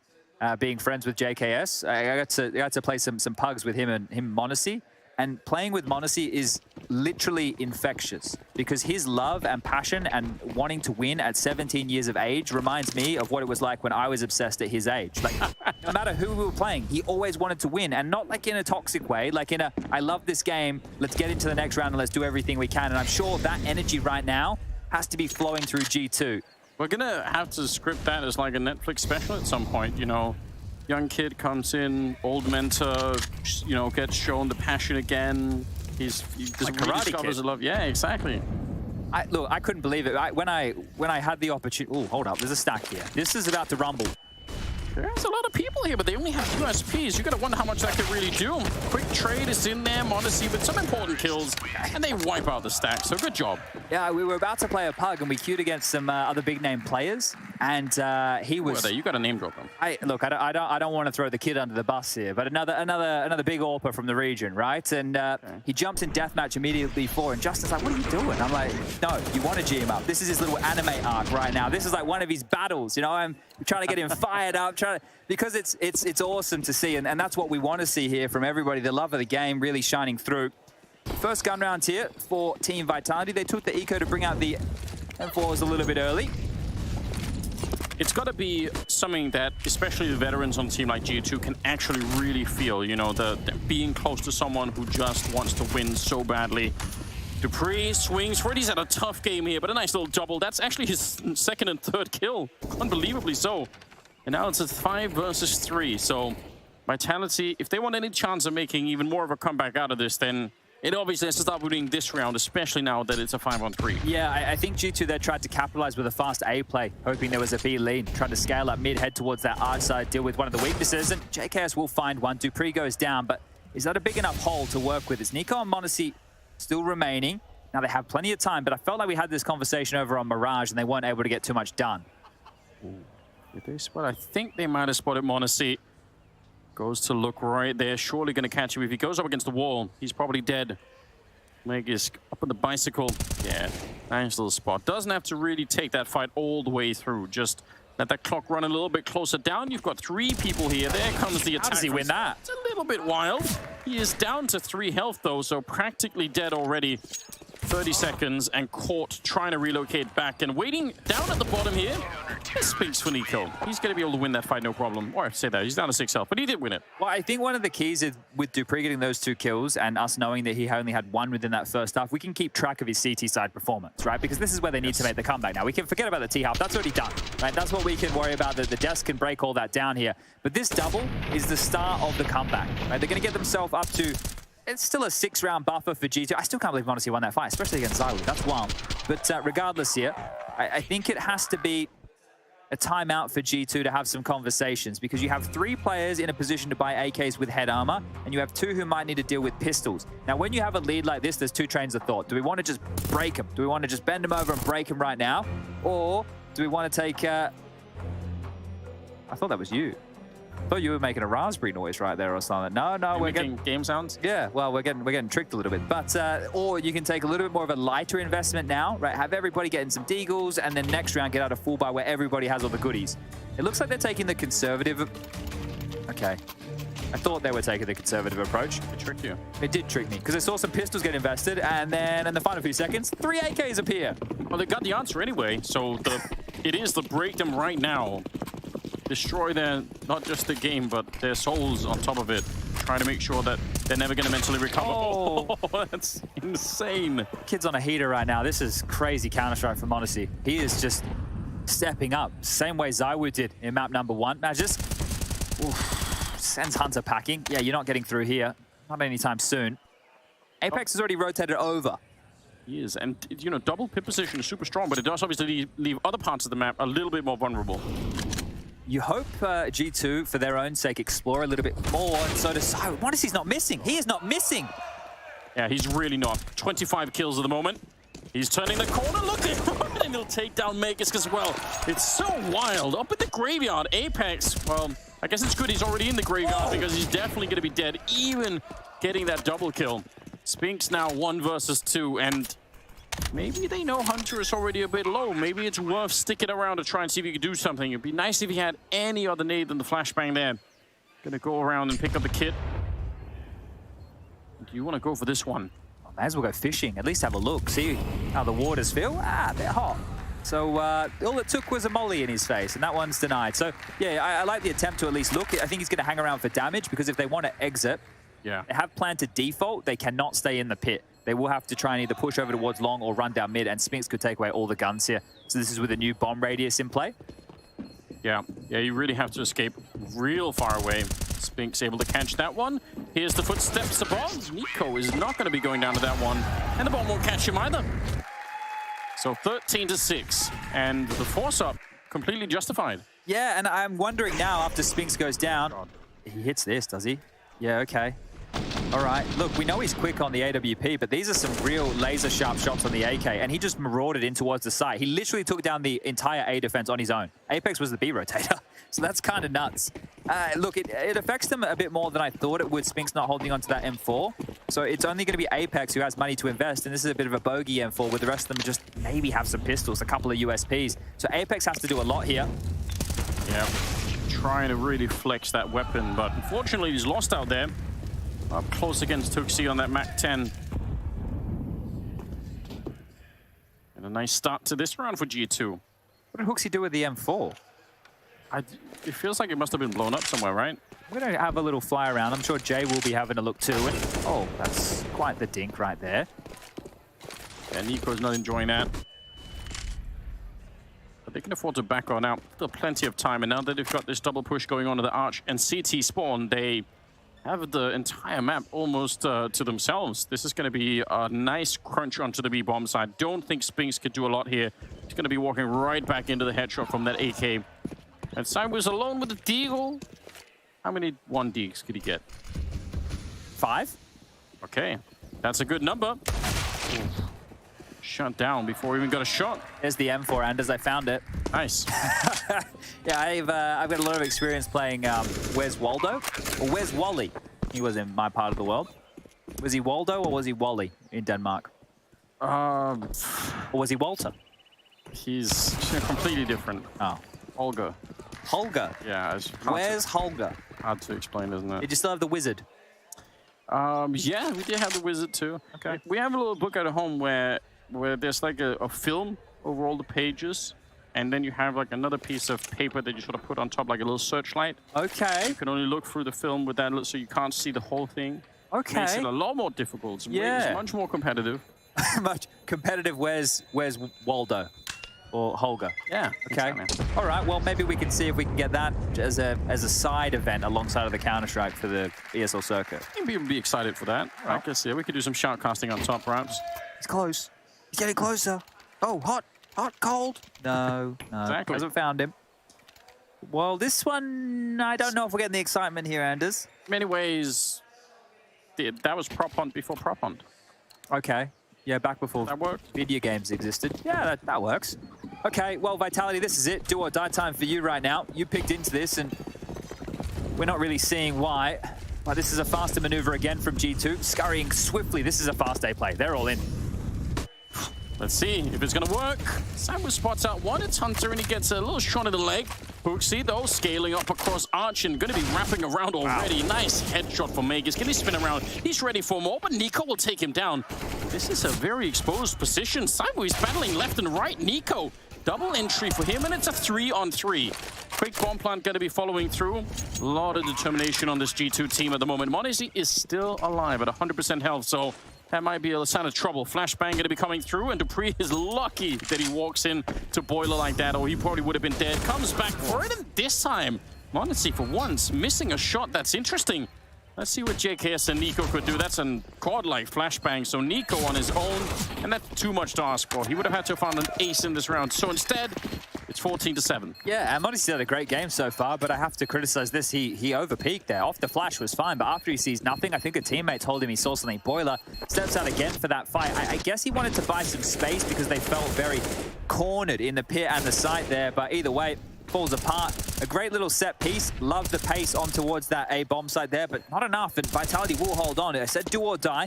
They have to start putting a lot of rounds consecutively together here to bring this one back into a reasonable scoreline. A competitive affair. Still possible, though.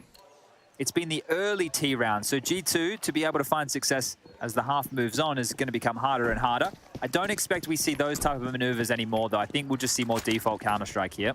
I mean, here's a question for you, Chad. Out of the next, 7 or 8 or 9 rounds or so, what are the chances that Monesi won't get at least a couple of rounds where he just entries the way that he has been? I mean, that's what Vitality have to try and avoid right now. And if they can't, then they can't win this map. Yeah, that's true. Now, the thing is, because he's on a bit of a heater, he might start over-peaking more and more, which can come back to bite you. But depends on how he's able to reel it in. But the thing is, he shouldn't be the one with tasked to doing this all alone. He needs the supporting cast. We mentioned Hunter, we mentioned Nico, we mentioned JKS. They're still just tutting along, right? They're not really making the difference at this juncture. So I expect one of those 3 names to turn up. And a lot of the kills for Hooksy as well were in the first half, right? So yeah, I'm not sure how many he's managed in the second half. Maybe 3? I think something like that. Sounds about right.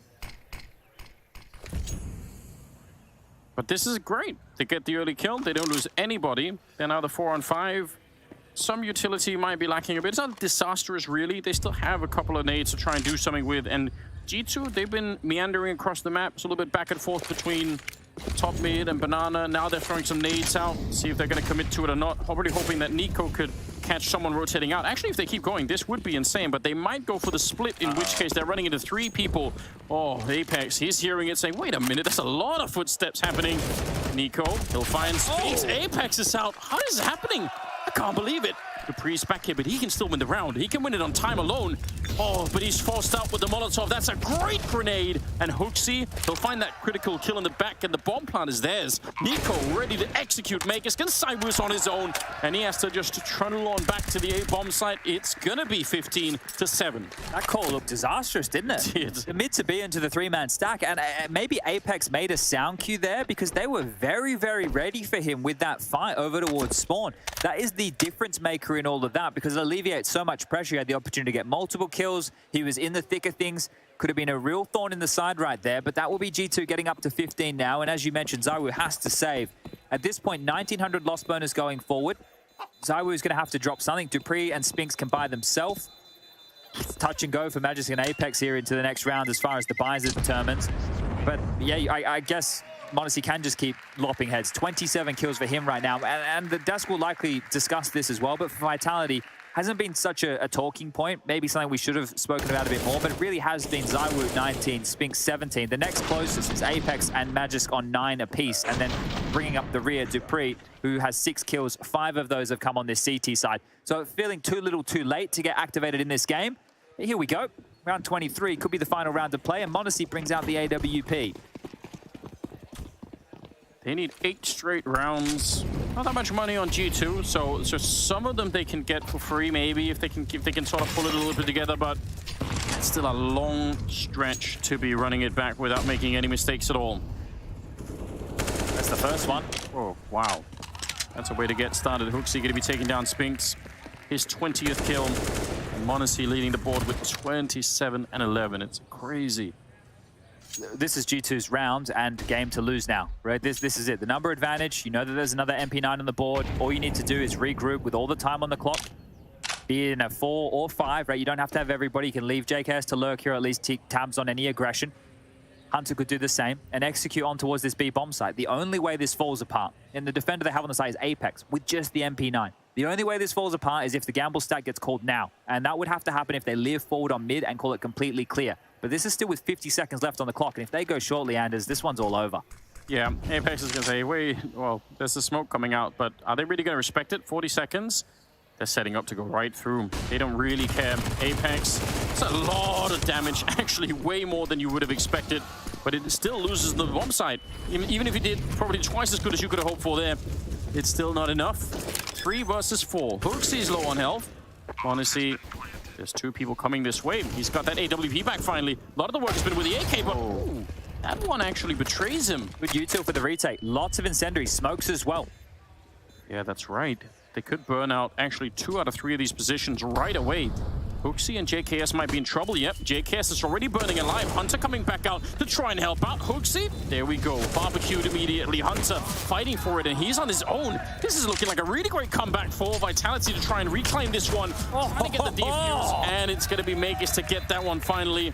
They're straight on it with the defuse kit on top, so a lot of pressure in the round. That's a kind of a miraculous retake. Yeah, and the players who contributed were the 3 towards the bottom of the scoreboard. 3 for Magisk, 1 for Dupree, 1 for Apex. It wasn't ZywOo or Spinks needing to get kills in that round, so that is a great little boon here late. Now, it's also broken the cash situation slightly for G2 for conversations to be had, but there's still a lot more work that needs to be done here. This one here onto Modesty, considering how good he's been, is a bit of a miracle, and there's no way Hooksy's getting away from that on such low HP. But really good economy of utility in a round like this for Vitality. Not to expend the nades over towards A, it was available for that B retake, and it worked out perfectly. They're going fast again. This hasn't worked for them. Yeah, but they want a chance to see if they can do it maybe one more time. Tech9 to lead the way. Hooksy not even looking behind him. He's just hoping that he can make that corner. And maybe the Molotov there also slowed a couple of them down so that no one could really follow it through. Spinks is checking this out. He's getting a teammate in there right about now. Oh, he's doing it all on his own. Apex has shown up, but he was actually maybe 2 seconds late. So Spinks had to actually get that done. It's another round, 15-9. One of the keys there, G2 weren't ready for that reaction. Hooksy goes up mid, he calls all the action top mid, and Modesty had to run back towards T-stairs to set up that flash. They would have liked to have gone quicker through that smoke. They just didn't have him available and ready to throw the necessary flash, and the flash didn't even do anything to Spinks. You hear me, he hears it coming, he turns it. He also has Apex overseeing business here from the car position, and they just mowed them down. So another quick approach from G2, and another round that really just runs away from them here. So Vitality, this only 6 more rounds. I was going to say, they're within the margin of error now. For sure. Because the 6 will become 5 unless they lose to literally a singular P250. Doesn't happen that often. Oh. How do you feel about chicken murder? In the game, not in real life. I don't think it could be defended morally. You don't think chicken killing in the video game of Counter-Strike can be morally defended? I don't think there's no need to. You can. Can I give you a few reasons? Go on. Chickens can give up your positions. That's the only reason I need, actually. But you can use that against people, can't you? Yeah, but why would you play the risk? It's so situational. You just have to go the next level. You send the chickens out. People, you know, they spend time looking at that instead. Look, I understand that you can hurt them. You can follow them. You can build a little army. That's true. They can't do any damage for you, though. You have empathy and compassion for the chickens. I don't have either. I'm here to win. So I would kill all chickens on site. If I had a team, that would be the #1 rule. Kill all chickens on site. Even if there's a player in front of you, focus on the chicken. Okay, well... Wouldn't be a very successful team. Little insight into what happened to Vox Seminole. No, we just had the bomb get stuck in the barbecue. That's the one that broke us, Anders. No. That's the one that broke us. But did beat Maniac. Yep, keep reminding him. Did beat Maniac. 15-10, ladies and gentlemen. Yeah, I mean, 5 rounds. They of course they can do this. Doable. More than doable. I think here as well, like Dupree's had 6 kills in the second half, so he's managed to get back into things. Apex and Magic's now up to 13 apiece. Spinks at the top of the scoreboard with 23 for Vitality. And not a timeout taken. I thought maybe G2 would consider at least having a pause because this tail end will run away from HooXi quite quickly here. He needs to be real considered in the rounds he calls here. With the loss bonus, 2,900 into the next. Unless they get a plant, there won't be a buy. And that's a nice deep nade. Isn't going to do any damage, so it looked nice. Yeah, that smoke, we've talked about it a couple of times already, with that deep smoke from the CT side allows you to set up a lot of things behind it. Boosts over, you know, grenades down that deep. Sometimes you can push through. There's a lot of different ways to go with it. And this time they don't really get it done. They really want to go A again, right? I guess they want to avoid Spinks over towards B, who's now actually got ZywOo for support with the AWP. That is a very well-placed nade. So the second time I said it, it was true. But yeah, they really want to go towards A. So if they keep testing the issue over here, they're going to have a hard go of things. Magic's going to do pre on the side. Apex towards Arch. Apex. Yeah, trying to see if he can maybe block that smoke even. Try and put it a little bit further back. Apex, he's got the right idea. Does he see the gun barrel? Oh, no! It's the other way. HooXi just too quick this time. And now it's a lot of trouble for this A bomb side. Shots are coming through, but Dupree will find one. There's an army coming on the other side. Dupree and Megiston, the Danish duo, working out for this A defense. He swings for it, and they lock it down. That is really unlikely. They were alone on an island there, and somehow they made it work anyway. 15-11. Immaculate stuff. That is fantastic work between the Danish duo right there. Wonderful. Wonderful, wonderful work. And you can see what HooXi's doing. He wants to make them look towards long there. He's trying to just spam through, but essentially gives up his life. If he lurked through later, once his teammates made contact, sure, they're going to be expecting him. But once he dies, they're no longer worried about that long prong. So a little bit of a misplay there after that opening, but a great stance. And Dupree's quite impressed with that one. I would be too. But this is where the timeouts have to come through because it can't be a buy now for G2. They have to take a partial. Likely see 15-12, then a gun round again. And remember, if they're not getting the site, they're not getting the bomb down, they have real issues keeping this one close. Vitality can definitely bring this back and take us to overtime. If you want to try and go, I mean, I feel like some of the attempts that they've had at actually going fast A, even though you said it's kind of not been working, but maybe they're being a little bit fooled by the fact that they keep getting really close. They get deep in on Arch. I mean, even in this round, you know, all the way towards the library. And it feels, I guess, like it feels like you get that much map real estate on that side, you'd be stupid not to exploit it. But it really isn't working, but I can kind of understand why they keep doing it, because it feels like normally maybe you wouldn't even get that far. Yeah, I'm going to be interested to see what they do with Banana in these next, well, 4 rounds of play, really. The fact that they didn't have any Banana space or control and Vitality were giving them the open runway, I thought that was quite interesting. But right now, we do have a technical timeout. I can let you all know JKS has just disconnected from the server. Everyone's having a bit of a chit-chat. Well, so then maybe it's worth just discussing briefly. It's a small detail, but I mean, on the other side of it, obviously, you want to find some formula to win just the one last round you need, so you can get the 3rd map and all that if you're on the G2 side. But this timeout also, it cools off Vitality's momentum, right? Like, they've won 4 in a row right now. Only one of them is in a bomb plant. There's 3 rounds where you haven't even got onto the side in that way. So, you know, now at least you can cool them down. They don't just get to keep rolling through and you know, get building a little bit of momentum. That's also a nice little feature, I feel like, of getting these timeouts. Yeah, and I think after this round, the point is gone where it's like, oh, we just need that one more, and you feel like it can come. It is now going to be real hard graft for G2, right? I understand it is just one round. It seems like it should be simple. 5 kills, right? That's all you need. But at this point, if Vitality are continuing to read the play, Hunter trying to give JKS the thumbs up. It's, some smiles from JKS earlier, but he doesn't tend to give them out for free. So gonna have to work a little bit harder than just the thumbs up, I think, Hunter. We'll just have to take a match medic just to reset everything, give back the appropriate cash to JKS who disconnected from the server, so they'll have to rebuy. And G2 are on the CT side, Chad. They had Monacy super aggressive up in the A hallways with that AWP. Made it kind of hard for Vitality to play up there. Doesn't feel like maybe Vitality have the same presence. So actually a hall swap might be more doable for G2 at the moment. Yeah, I think that this is the issue, is Vitality could stay extremely dynamic on this CT side right now. Like, Zywoo was just over towards B in the previous round with an ult playing a passive line. Now he has a good A spawn. So I think that side of the map might get locked down here by Zywoo's presence alone. And let's see. They don't have any crowd control utility. It's only smokes and flashes, so no mollies or HEs to do damage and push them back. So I don't know how G2 are going to grab early map real estate. We'll see. NiKo has all of the nades that you would need to flash your teammates out of the A apps. If they can get there, they obviously have to get to the bottom of the apps to even make it possible. So if they get shut down before that happens, not going to be possible at all, but the setup is there for it. Yeah, and are they going to scale through Boiler? Right now, Hunter is in the Boiler position. JKS is not too far behind him, and Monacy the third of that. Now, dropping back to set up some utility here, you can see HooXi's flashing over Banana to at least imply some type of a threat, and that'll force Util back out of Vitality. So this is all the mind games in the early stage. Where is this lighter pop coming from? And right now, Apex is starting to rotate A, so B doesn't feel like too much of a problem. Some deep smokes there. One of them towards Library, the other one towards Quad to try and put a little bit of pressure on. Zywoo can't see much, but they're going to try and see if they can boost over. In the meantime, on the other side, the Tech9s are getting awfully close to this one. Oh, this could be very awkward. Meg is going to beat down Hunter. It's huge, the defense already. Oh, Zywoo, he gets the flick. And Monacy will take him down finally, turning around for it. It's close to being successful. They got really deep, but it's not good enough. But that's exactly the kind of round I was talking about. That's the kind of round, if I'm G2, I'm tempted to try that again, because you're so close. Yeah, look, they've almost broken through there, right? It's really difficult to get through this setup on the A side, it seems. So now just playing over towards Pit, locking them down the early stages. Zywoo hitting some absolute bangers, even in lieu of Dupree going down. That second shot on the JKS is just nutty, isn't it?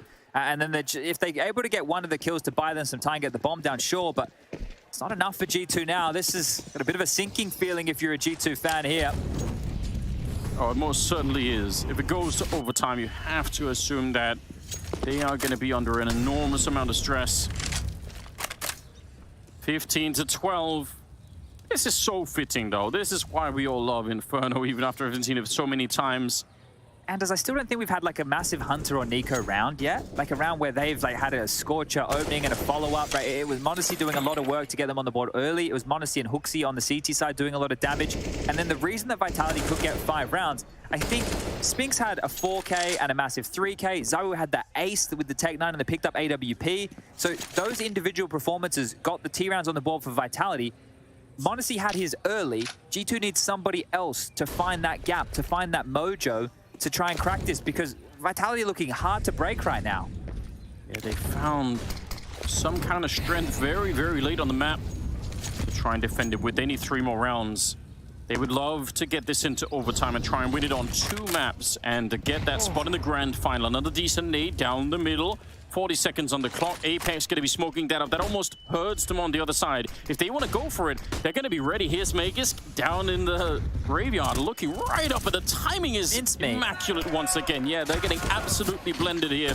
Monacy on his own, and there's no way to fight that one. Another round for Vitality. They just keep going. And another round without a plant, which means another partial buy. And then we're going to have round 30 with the guns. So Vitality are sitting pretty right now. They are feeling this. They are starting to vibe, locking this down time and time again. Remember where the scorelines were at. Remember we were talking about Spinks and Zywoo at the top of the poll. Magis is caught right up. 20 kills for him now.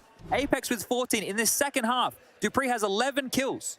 Yeah. He's really showing up now as well. Was it 59 at one point? Yeah, I think so. And I want to say. Look, the other crazy factor is how many rounds is there nobody in Banana? There's just nobody in Banana. That round again, everybody channeled towards A. Before Nico's normally aim mapping up the top Banana, taking fights, but they push them off, pace again, they need something. It'd be classic Counter-Strike if they somehow won this one, but they're running into a lot of nade damage before they can even get close. Magus, he's been a rock over here, and he's gonna line up a triple for himself. Dupree, the other day into the bomb site, and they just absolutely shut it down. 15-14, 30th round is coming up right now. One more shot here for G2 to close this one out. Get that third map, otherwise we'll see overtime. What a comeback this has been. The scoreline was 14-6 at one point in this game. It was 15-7 when G2 were able to put the magic number on the board. And now they've run it all the way back, 15-14. And if I'm Vitality, I'm expecting a B play. It's been A after A after A. Where has any traction been towards the second letter of the alphabet? Nico hasn't been let to go for that top banana control, hasn't been able to look for the fights. Xtaz trying to fire them up here. Something needs to change right here, right now for G2, or we're headed to overtime.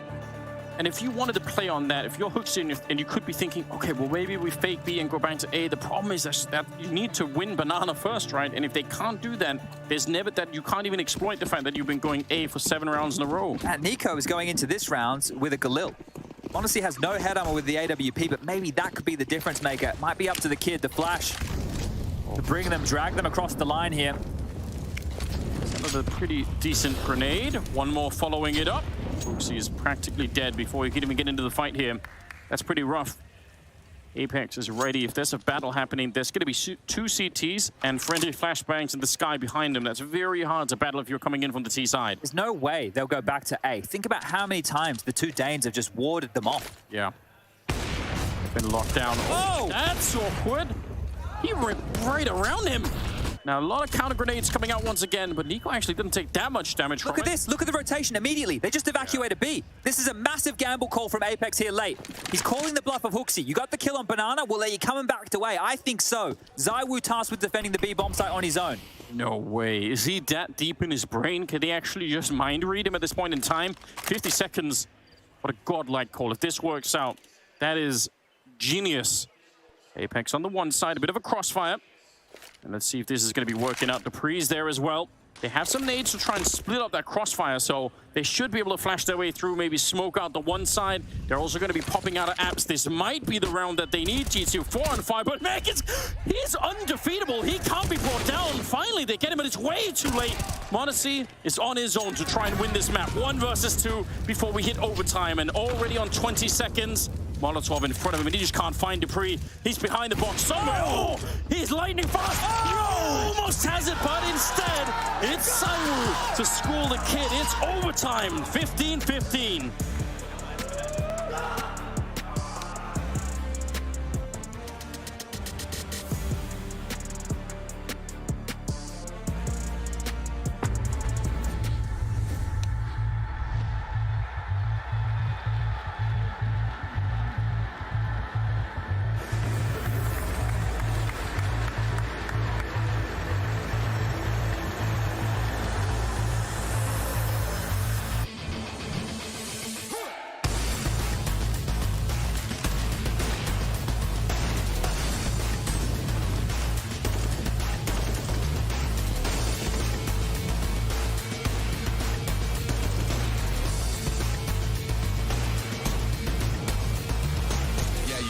Down, but where's ZywOo's frags? He's got to start posting something, but from where?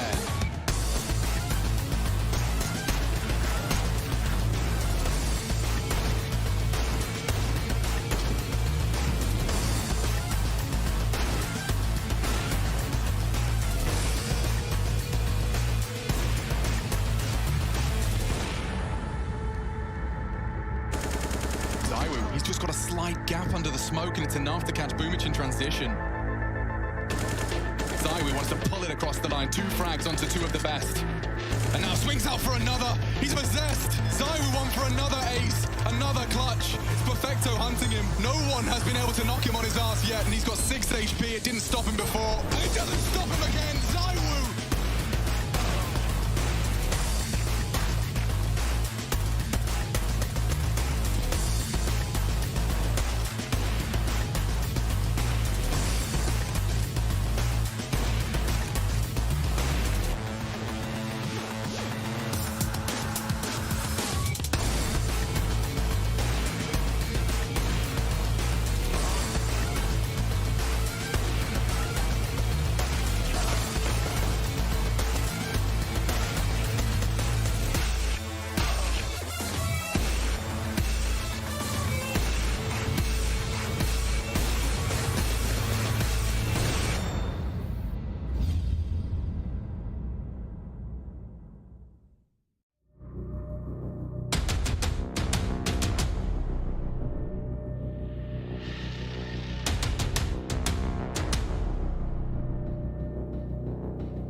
are in overtime. What a battle it's been. Vitality, they looked like fools when they picked this map into G2. It looked like they were going to get absolutely wrecked right up until the point where it all changed. And the comeback began, and now here we are. Oh, that shot right there, the freeze frame, and I think the reactions of the G2 players says it all. A 15-7 scoreline at one point in their favor. They have squandered this lead. They have absolutely blown it. A classic G2 choke, and a fan reaction right there. They can't quite believe it. But getting fired up is Apex, letting the crowd know they're not going home without a fight. And guess what? They're one map up. They only need to secure this in overtime, and they'll be seeing Liquid tomorrow in the grand finals. Best of 5 for ESL Pro League Season 16 champions. But let's get this one back underway.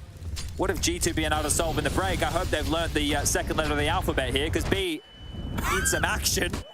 And so does Nico. He's dead. Yeah, they might not be loving that letter right now. They might be feeling like that's not great.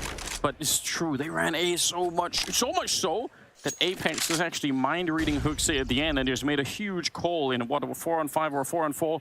They just rotated 3 people to the A bomb side, and that turned out to be the right move.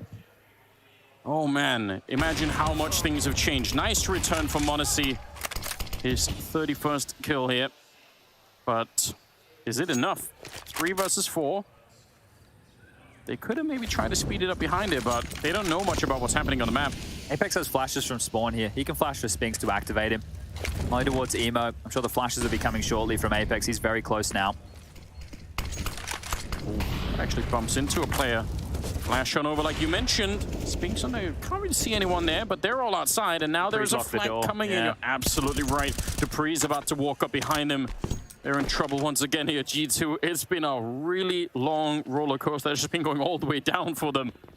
30 seconds, and they're stuck out here. They're boxed in. Maybe if they ran back right now and defeated Dupree, they go to the A-bomb side. But otherwise, this has already been telegraphed. Everyone knows what is coming next. Good flash, though. That's at least a bit of an opening. 20 seconds. They need another miracle like that. They need one more trick to try and get that bomb plant. Spinks, he's been playing hide and seek back here and mostly just hiding. Dupree showing up at the perfect timing. And they tried to go B, and that doesn't work either. No, Spinks did nothing on the side other than staying alive. So that's his impact being felt right there. Now, here's the biggest issue for G2, at least in my mind. m0NESY's been playing great. Huxley had a really good first half. But other than that, who's been in the server for them consistently, offering up a lot of opening kills, a lot of space on the map? Nobody.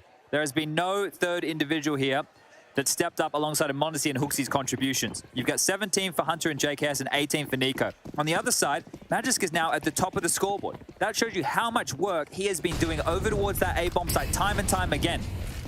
And now, of course, it's just going to be a lot more B plays. G2 are testing their luck, trying this side of the map one more time, and Nico has taken so much nade damage in the last 2 rounds of play. He probably wishes, oh.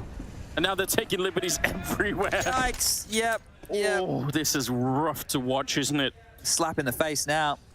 G2 they've squandered this. There's some crazy inflection point. At one point when you're up, 15 to 13 or something, and then when it goes into overtime where all of the pressure is on Vitality to keep winning rounds, and suddenly the whole thing flips. And now G2 just feel like they are in deep trouble. Nice headshot. Magisk has been out of control on this particular bomb site. He's got 28 kills. This T-house turned into Noah's Ark, 1 by 1. Oh, and rolling back the years a little bit to the original Astralis lineup, Magisk playing the pit was exactly one of the things that made him very hard to take down on this particular map. So it's not an accident. It's not for nothing. This is looking real rough now. The JKS death, he gets pushed. Huxley goes out individually, dies. Hunter goes out individually, dies. No trade potential here at all. Exchanging AWP blows. Neither landing the shot just yet. Mollied out of position, sure. Nico has slipped through the mid to B right now, but might get caught off in the backlines here by Apex, who's hightailed it over. Oh, did he see the arm? I don't think he did.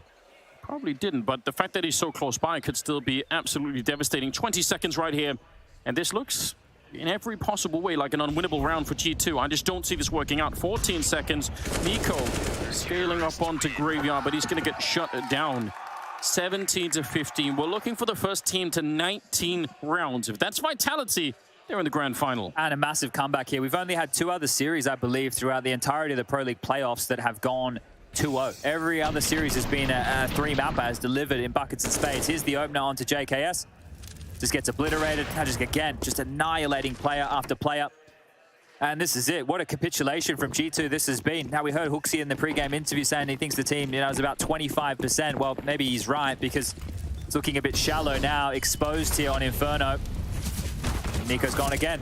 Yeah, pack this one up, boys. If they were 30%, they would have won this map. It's 5% more, and they would have definitely had it. And now instead, Banana not looking welcoming at all. And follow-up nade. Apex went down, and that's great, but they take so much nade damage just trying to stay competitive on Banana right now. They're all stuck here, and that's fine if they want to execute, but if they don't do that in the next maybe 10 seconds, they almost have to go back and check middle just to make sure they're not getting flanked. And yeah, they're going to go for it right away. Boosting in the background, though. Oh, this is interesting with the Molotov on top. Spinks, he goes down after the early kill there, but Dupree... They're not going to check for him. Oh, they will now. Surely they heard that. Maybe the comms? Oh. JK seems aware. He must have heard this. Dupree is still going to get the better of him. This is going to be a 3-0. Yes, it feels like Monacy. 1 versus 3. He's been playing an exceptional game right here, but this is too much to ask for. He's going to get shot at the back. Mate is showing up from the other side. 30 kills on him, and an 18-15 scoreline going into the second half of overtime. They need but one more round. So, look, help me with the maths here, Anders. If it was 15-7 scoreline, and to bring it back to overtime, that's 8 consecutive rounds. Yeah. And then we've just added 3 more. Yeah. We're talking 11 consecutive rounds right now for Vitality on this run. 1 more to make it 12 in a row to lock G2 out and send them out of ESL Pro League. Testing the limits of my math skills, but yeah, basic. That sounds right. Basic arithmetic right there, but we got that one done. This is looking miserable. Monacy playing ahead right now, wants to get a peek over towards Banana. The AWP will fire off, and surely that spurs them forward on A. They know that Monacy, who's been the beast right now for G2, is currently contained towards the B site. Which is something that we didn't really see so much during regulation. He wasn't playing over at that B bomb site, so it could also be an attempt to try and, tinker with a couple of things, just make it hard for Vitality to guess. But one false move right now, Chad. One little mistake. You get shot through the smoke, you get quick peek by Saiwu somewhere, Magus shows up with that ridiculous AK of his, and this could be over. This could end in 2, and the lead that you had, or you're going to be lying awake for many, many nights thinking about this particular game. Hooksy tries for it, but he's Molotov'd out, and there was no one there that could save him. Monacy is there, but he does not have a smoke to put out the Molotov, so there's nothing he could have done to help out his teammate. 4 versus 5. What an absolute catastrophe this is. Yeah, and what a great comeback from Vitality. You can only continue to sing the praises here. And the fact is, if you didn't have those heroic rounds from Vitality in the first half of this map, Zywoo with an ace, Spinks with some massive multi-kill rounds, they would never have found themselves in this position. So the superstars did the work when they need to. Now the entire team is contributing, and G2 are crumbling right in front of our very eyes. They are. Magus beating the Molotov. He's just so aggressive trying to get here. Alone on the bomb side is Nico, and they're going to come through right behind him. He's the only one to defend it. He gets a huge double, and that still might not be enough. 3 versus 3 and a lightning-fast bomb plant to follow, and look who's pushed up. Is anyone going to be checking this? Monacy, he's got kind of the right idea, but Apex is on the other side. Oh, Saiwu gets dropped, and Monacy's walking up. This is looking good. Gotta be careful they don't line up. It's so close. JKS will take him down, and G2 finally win a round. So that is the first round they have won since the scoreline was 15-7. That is going to feel good and bad at the same time. I don't know how you're keeping your head up at this moment, knowing you need to keep a clean sheet on your CT side just for double OT. And considering how close this was, Nico, heroics here. Fantastic double. That's such a risky play from him. If he just get checked on the initial push through the smoke, his back still could have been turned. And Apex, he could have won this single-handedly. The pin's almost lined up.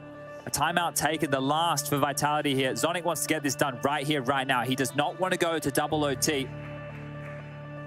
Is that enough to make them start to believe right now? You would love to be in Sonic's brain just to figure out, how much data he has to crunch through. He's probably got some weaknesses, some openings that he's realized, wait a minute, they're a little bit weak here. Man, this is where he can really earn his paycheck. I want to take everybody back to Mirage. It was one of the early gun rounds on the T side of Vitality, and they literally just scrimmed out a ramp and obliterated G2 when they were trying to build something on their CT side. Right now would be a great time to do another one of those type of more aggressive plays in your face. Catch G2 off guard while they're setting up this 3-man Banana opening. See if you can really just snowball against them here. subvert their expectations, but it looks like a default spread. 2 towards Banana, Apex T stairs, and 2 second mid as Nico barrels down, gets the first, traded out immediately, 1 for 1, but ZywOo will burn. This time, G2 will find the number advantage. It's nice to get that last kill in there on ZywOo. Makes a big difference. They're going to try and see if they can walk through here. Spinks is right on the other side. Deeper smoke coming up. Hunter, when that smoke fades, he better be ready. Decent nade. Going to be touching Spinks and dupreeh enough to make that M4 a little bit more effective against them. And they're really scattered right now, Vitality. This could be a good round for G2.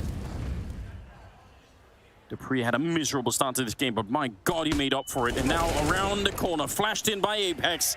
And they're right back in a 3-on-3. m0NESY, he's got the right idea. Can he catch anyone here? He misses a shot. And now JKS over on the balcony. This is scary. If he goes down, it might be the end. dupreeh with a headshot. And m0NESY, he's smoked out. He can't get there. The bomb is going to be planted. Vitality, how have they found a way into this bomb site? They're going to have to boost. They're going to have to try and find something here. G2, it's all going to fall apart. As soon as HooXi's noted they know where both players are, the smoke's faded. This is it. Yeah, they're going for it. HooXi leading the charge. Oh, they line up instead. 19-16, and Vitality, they find a spot in the grand final. Look at this. Look at the celebration right now from Apex. What a comeback, right? Not only did they just secure the spot against Liquid tomorrow, but the style of Counter-Strike they played, the resilience this team showed, the chips were down. They looked down and out, and they just showed exactly why they picked this map. The huddle comes in, the celebrations are there, and Vitality are triumphant over G2, who are going to be sleeping rough tonight. Yeah, they really will. This is the kind of thing you're going to remember for a long time. You can see it on their faces too. Oh, that is so rough. They played a beautiful Inferno, and then they somehow just could not close it out. You got to give props to the players like m0NESY, who stepped up massively here. He was having a scorcher, right? It was going to end eventually, but Vitality, it was a unit, it was a team. Everybody stepped up at different moments in the game. Calling from Apex here was on point. He was reading HooXi again. He did it on Mirage in the later stages. He did it once more here on Inferno. The individuals, Magis stepping up in the second half massively. The Vitality having the Spinks ZywOo combo. You're seeing the potency of that now, and they're going to need to get it again tomorrow. It's a best of 5 against Liquid. Some heavy hitters in the server. But as we mentioned, G2, this one is really going to sting. The desk had them as the favorites, and they've really dropped the ball here today, especially on Inferno. Yeah, they have. What a lightning game that is going to be against Liquid. I can't believe that. We're so fortunate to be having that kind of a matchup. No doubt it's going to be cool. Freya down there with Apex. An absolutely incredible comeback, Apex. You firmly cement yourselves in that grand final against Team Liquid tomorrow. I've got to ask, you were down 7-15 at one point on that map of Inferno. What on earth did you do to mount that comeback? To be honest, we stayed really calm and didn't affect us. The score didn't affect us, so we tried to find solution the whole time, and it worked for us. I mean, it's both of luck, some nice individual kills, and that kind of stuff. So I'm just proud of the boys, most likely for the fighting mentality. I think that the second time we do it this year, at the beginning of the year, we did it against FaZe on Blast, but that was online. And then going back also again from 7-15, it's pretty nice. It was incredible to witness. We were maybe a little bit surprised to see you picking Inferno into G2, just looking at their results EPL so far. They were 3-0 on this map. Was there any kind of weaknesses you particularly noticed from G2, or was it the confidence in the Vitality camp that caused you to pick that map? I think today we wanted to surprise a little bit on our pick, because we used to pick those two against them, and it worked for us. So we just wanted to try and surprise them. Actually, it didn't work that well. But yeah, I think we played a really bad T side at the beginning. We didn't know what to do on Banana, and we got fucked a lot. m0NESY had like a lot of entries, and he played individually really well. And then yeah, the CT went back and forth. I think we won a 3v4 retake on 15-7, and then everything escalated well. I think we had all the clean rounds almost, and we played really well together. Yeah, that feels good. Yeah, you completely rewrote the narrative coming into that second half. I do want to pick your brains about round number 30 specifically, because we saw, you know, G2 for once kind of going towards that B site, getting an initial pick, but it seemed like you called everybody to fall back to A. Why did you do that? Actually, me and ZywOo wanted to go back 4-0 A. I don't know, it's just a feeling, and we had both feeling, and Magis said, no, stay 1B, and they came A, and we had the right gamble. I just felt that they had to switch bomb sites and went to A again. I think our air defense worked really well today. They played amazingly. I mean, Magis, ZywOo, and dupreeh on A. dupreeh had the top first side. I think he has 1 frag, and then it just like was like kinda good at the end, almost like Evan. Yeah, I think that was a perfect way to end the side. Yeah, it was beautiful to witness. I love that you bring up Dupree there, particularly because, you know, a hugely experienced player, veteran of this lineup, definitely. But when he has those tough starts to a map, is there anything you can say to him as a captain, or is it just his own personal kind of performance that allowed him to turn things around going into that second half? Well, I actually got killed a lot by the EVP, and we know that the EVP is really powerful weapon. So it's not that easy, but I could see that his mentality was really good. Sometimes he is a bit over emotional like me, but today it wasn't. So that's why I think he managed to come back from 113 to maybe like at some point it was like 15, 19, which is like a good comeback. So it just Monto. I mean, I didn't have that much because it was in the right way, I would say. Now, best of 5 tomorrow in the grand final versus Liquid. Do this new look Vitality have the stamina to be standing up to Liquid in a best of 5? I think, yeah, we just have to start better our sides, because both maps today was 7-3 and 7-3 for them. Then we managed to play some better Counter-Strike. I think, yeah, we have our chance. It's our first, like, real event together. I mean, except Blast. It's our first final.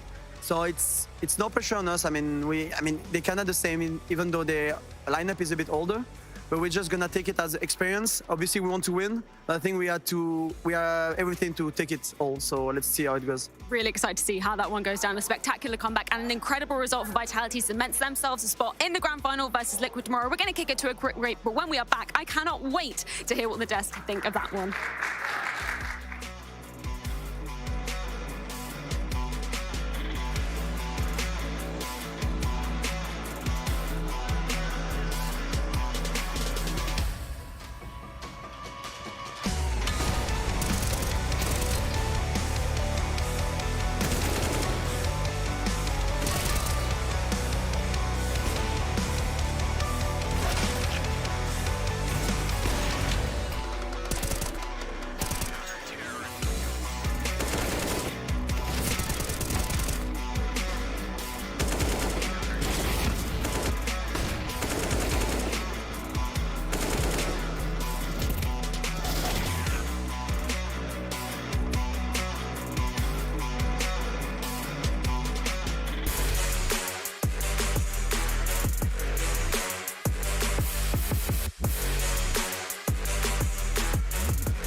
G2 0, G2 1, not this time, my friends. It's all coming up Vitality. And in this battle of epic IGL proportions, HooXi's world was eventually overrun by Apex Predators.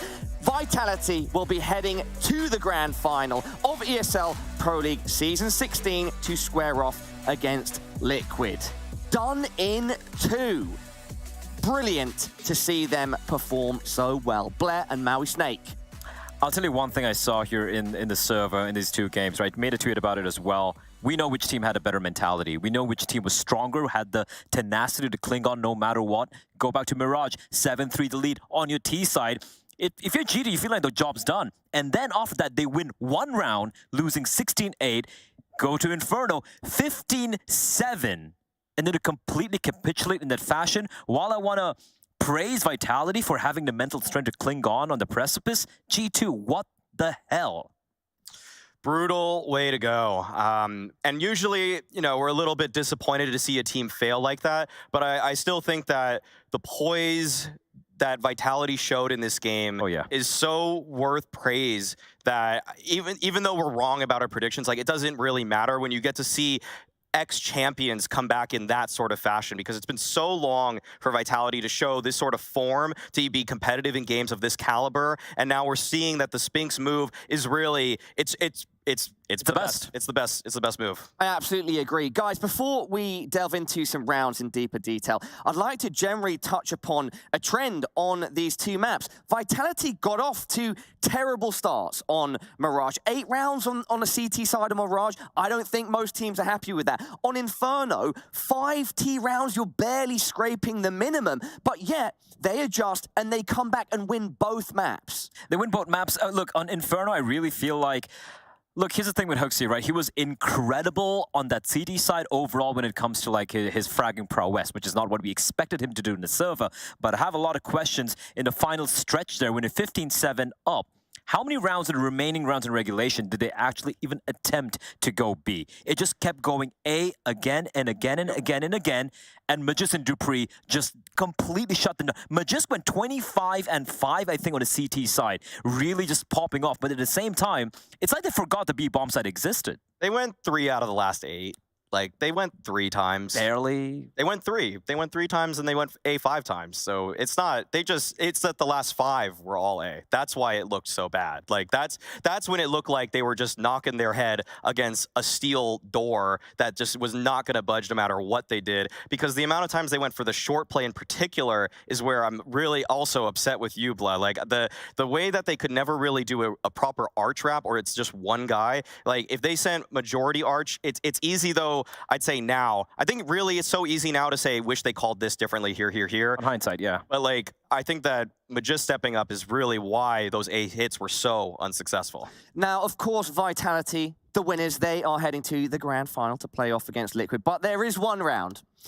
There's one round in this match that we have to highlight on G2 side.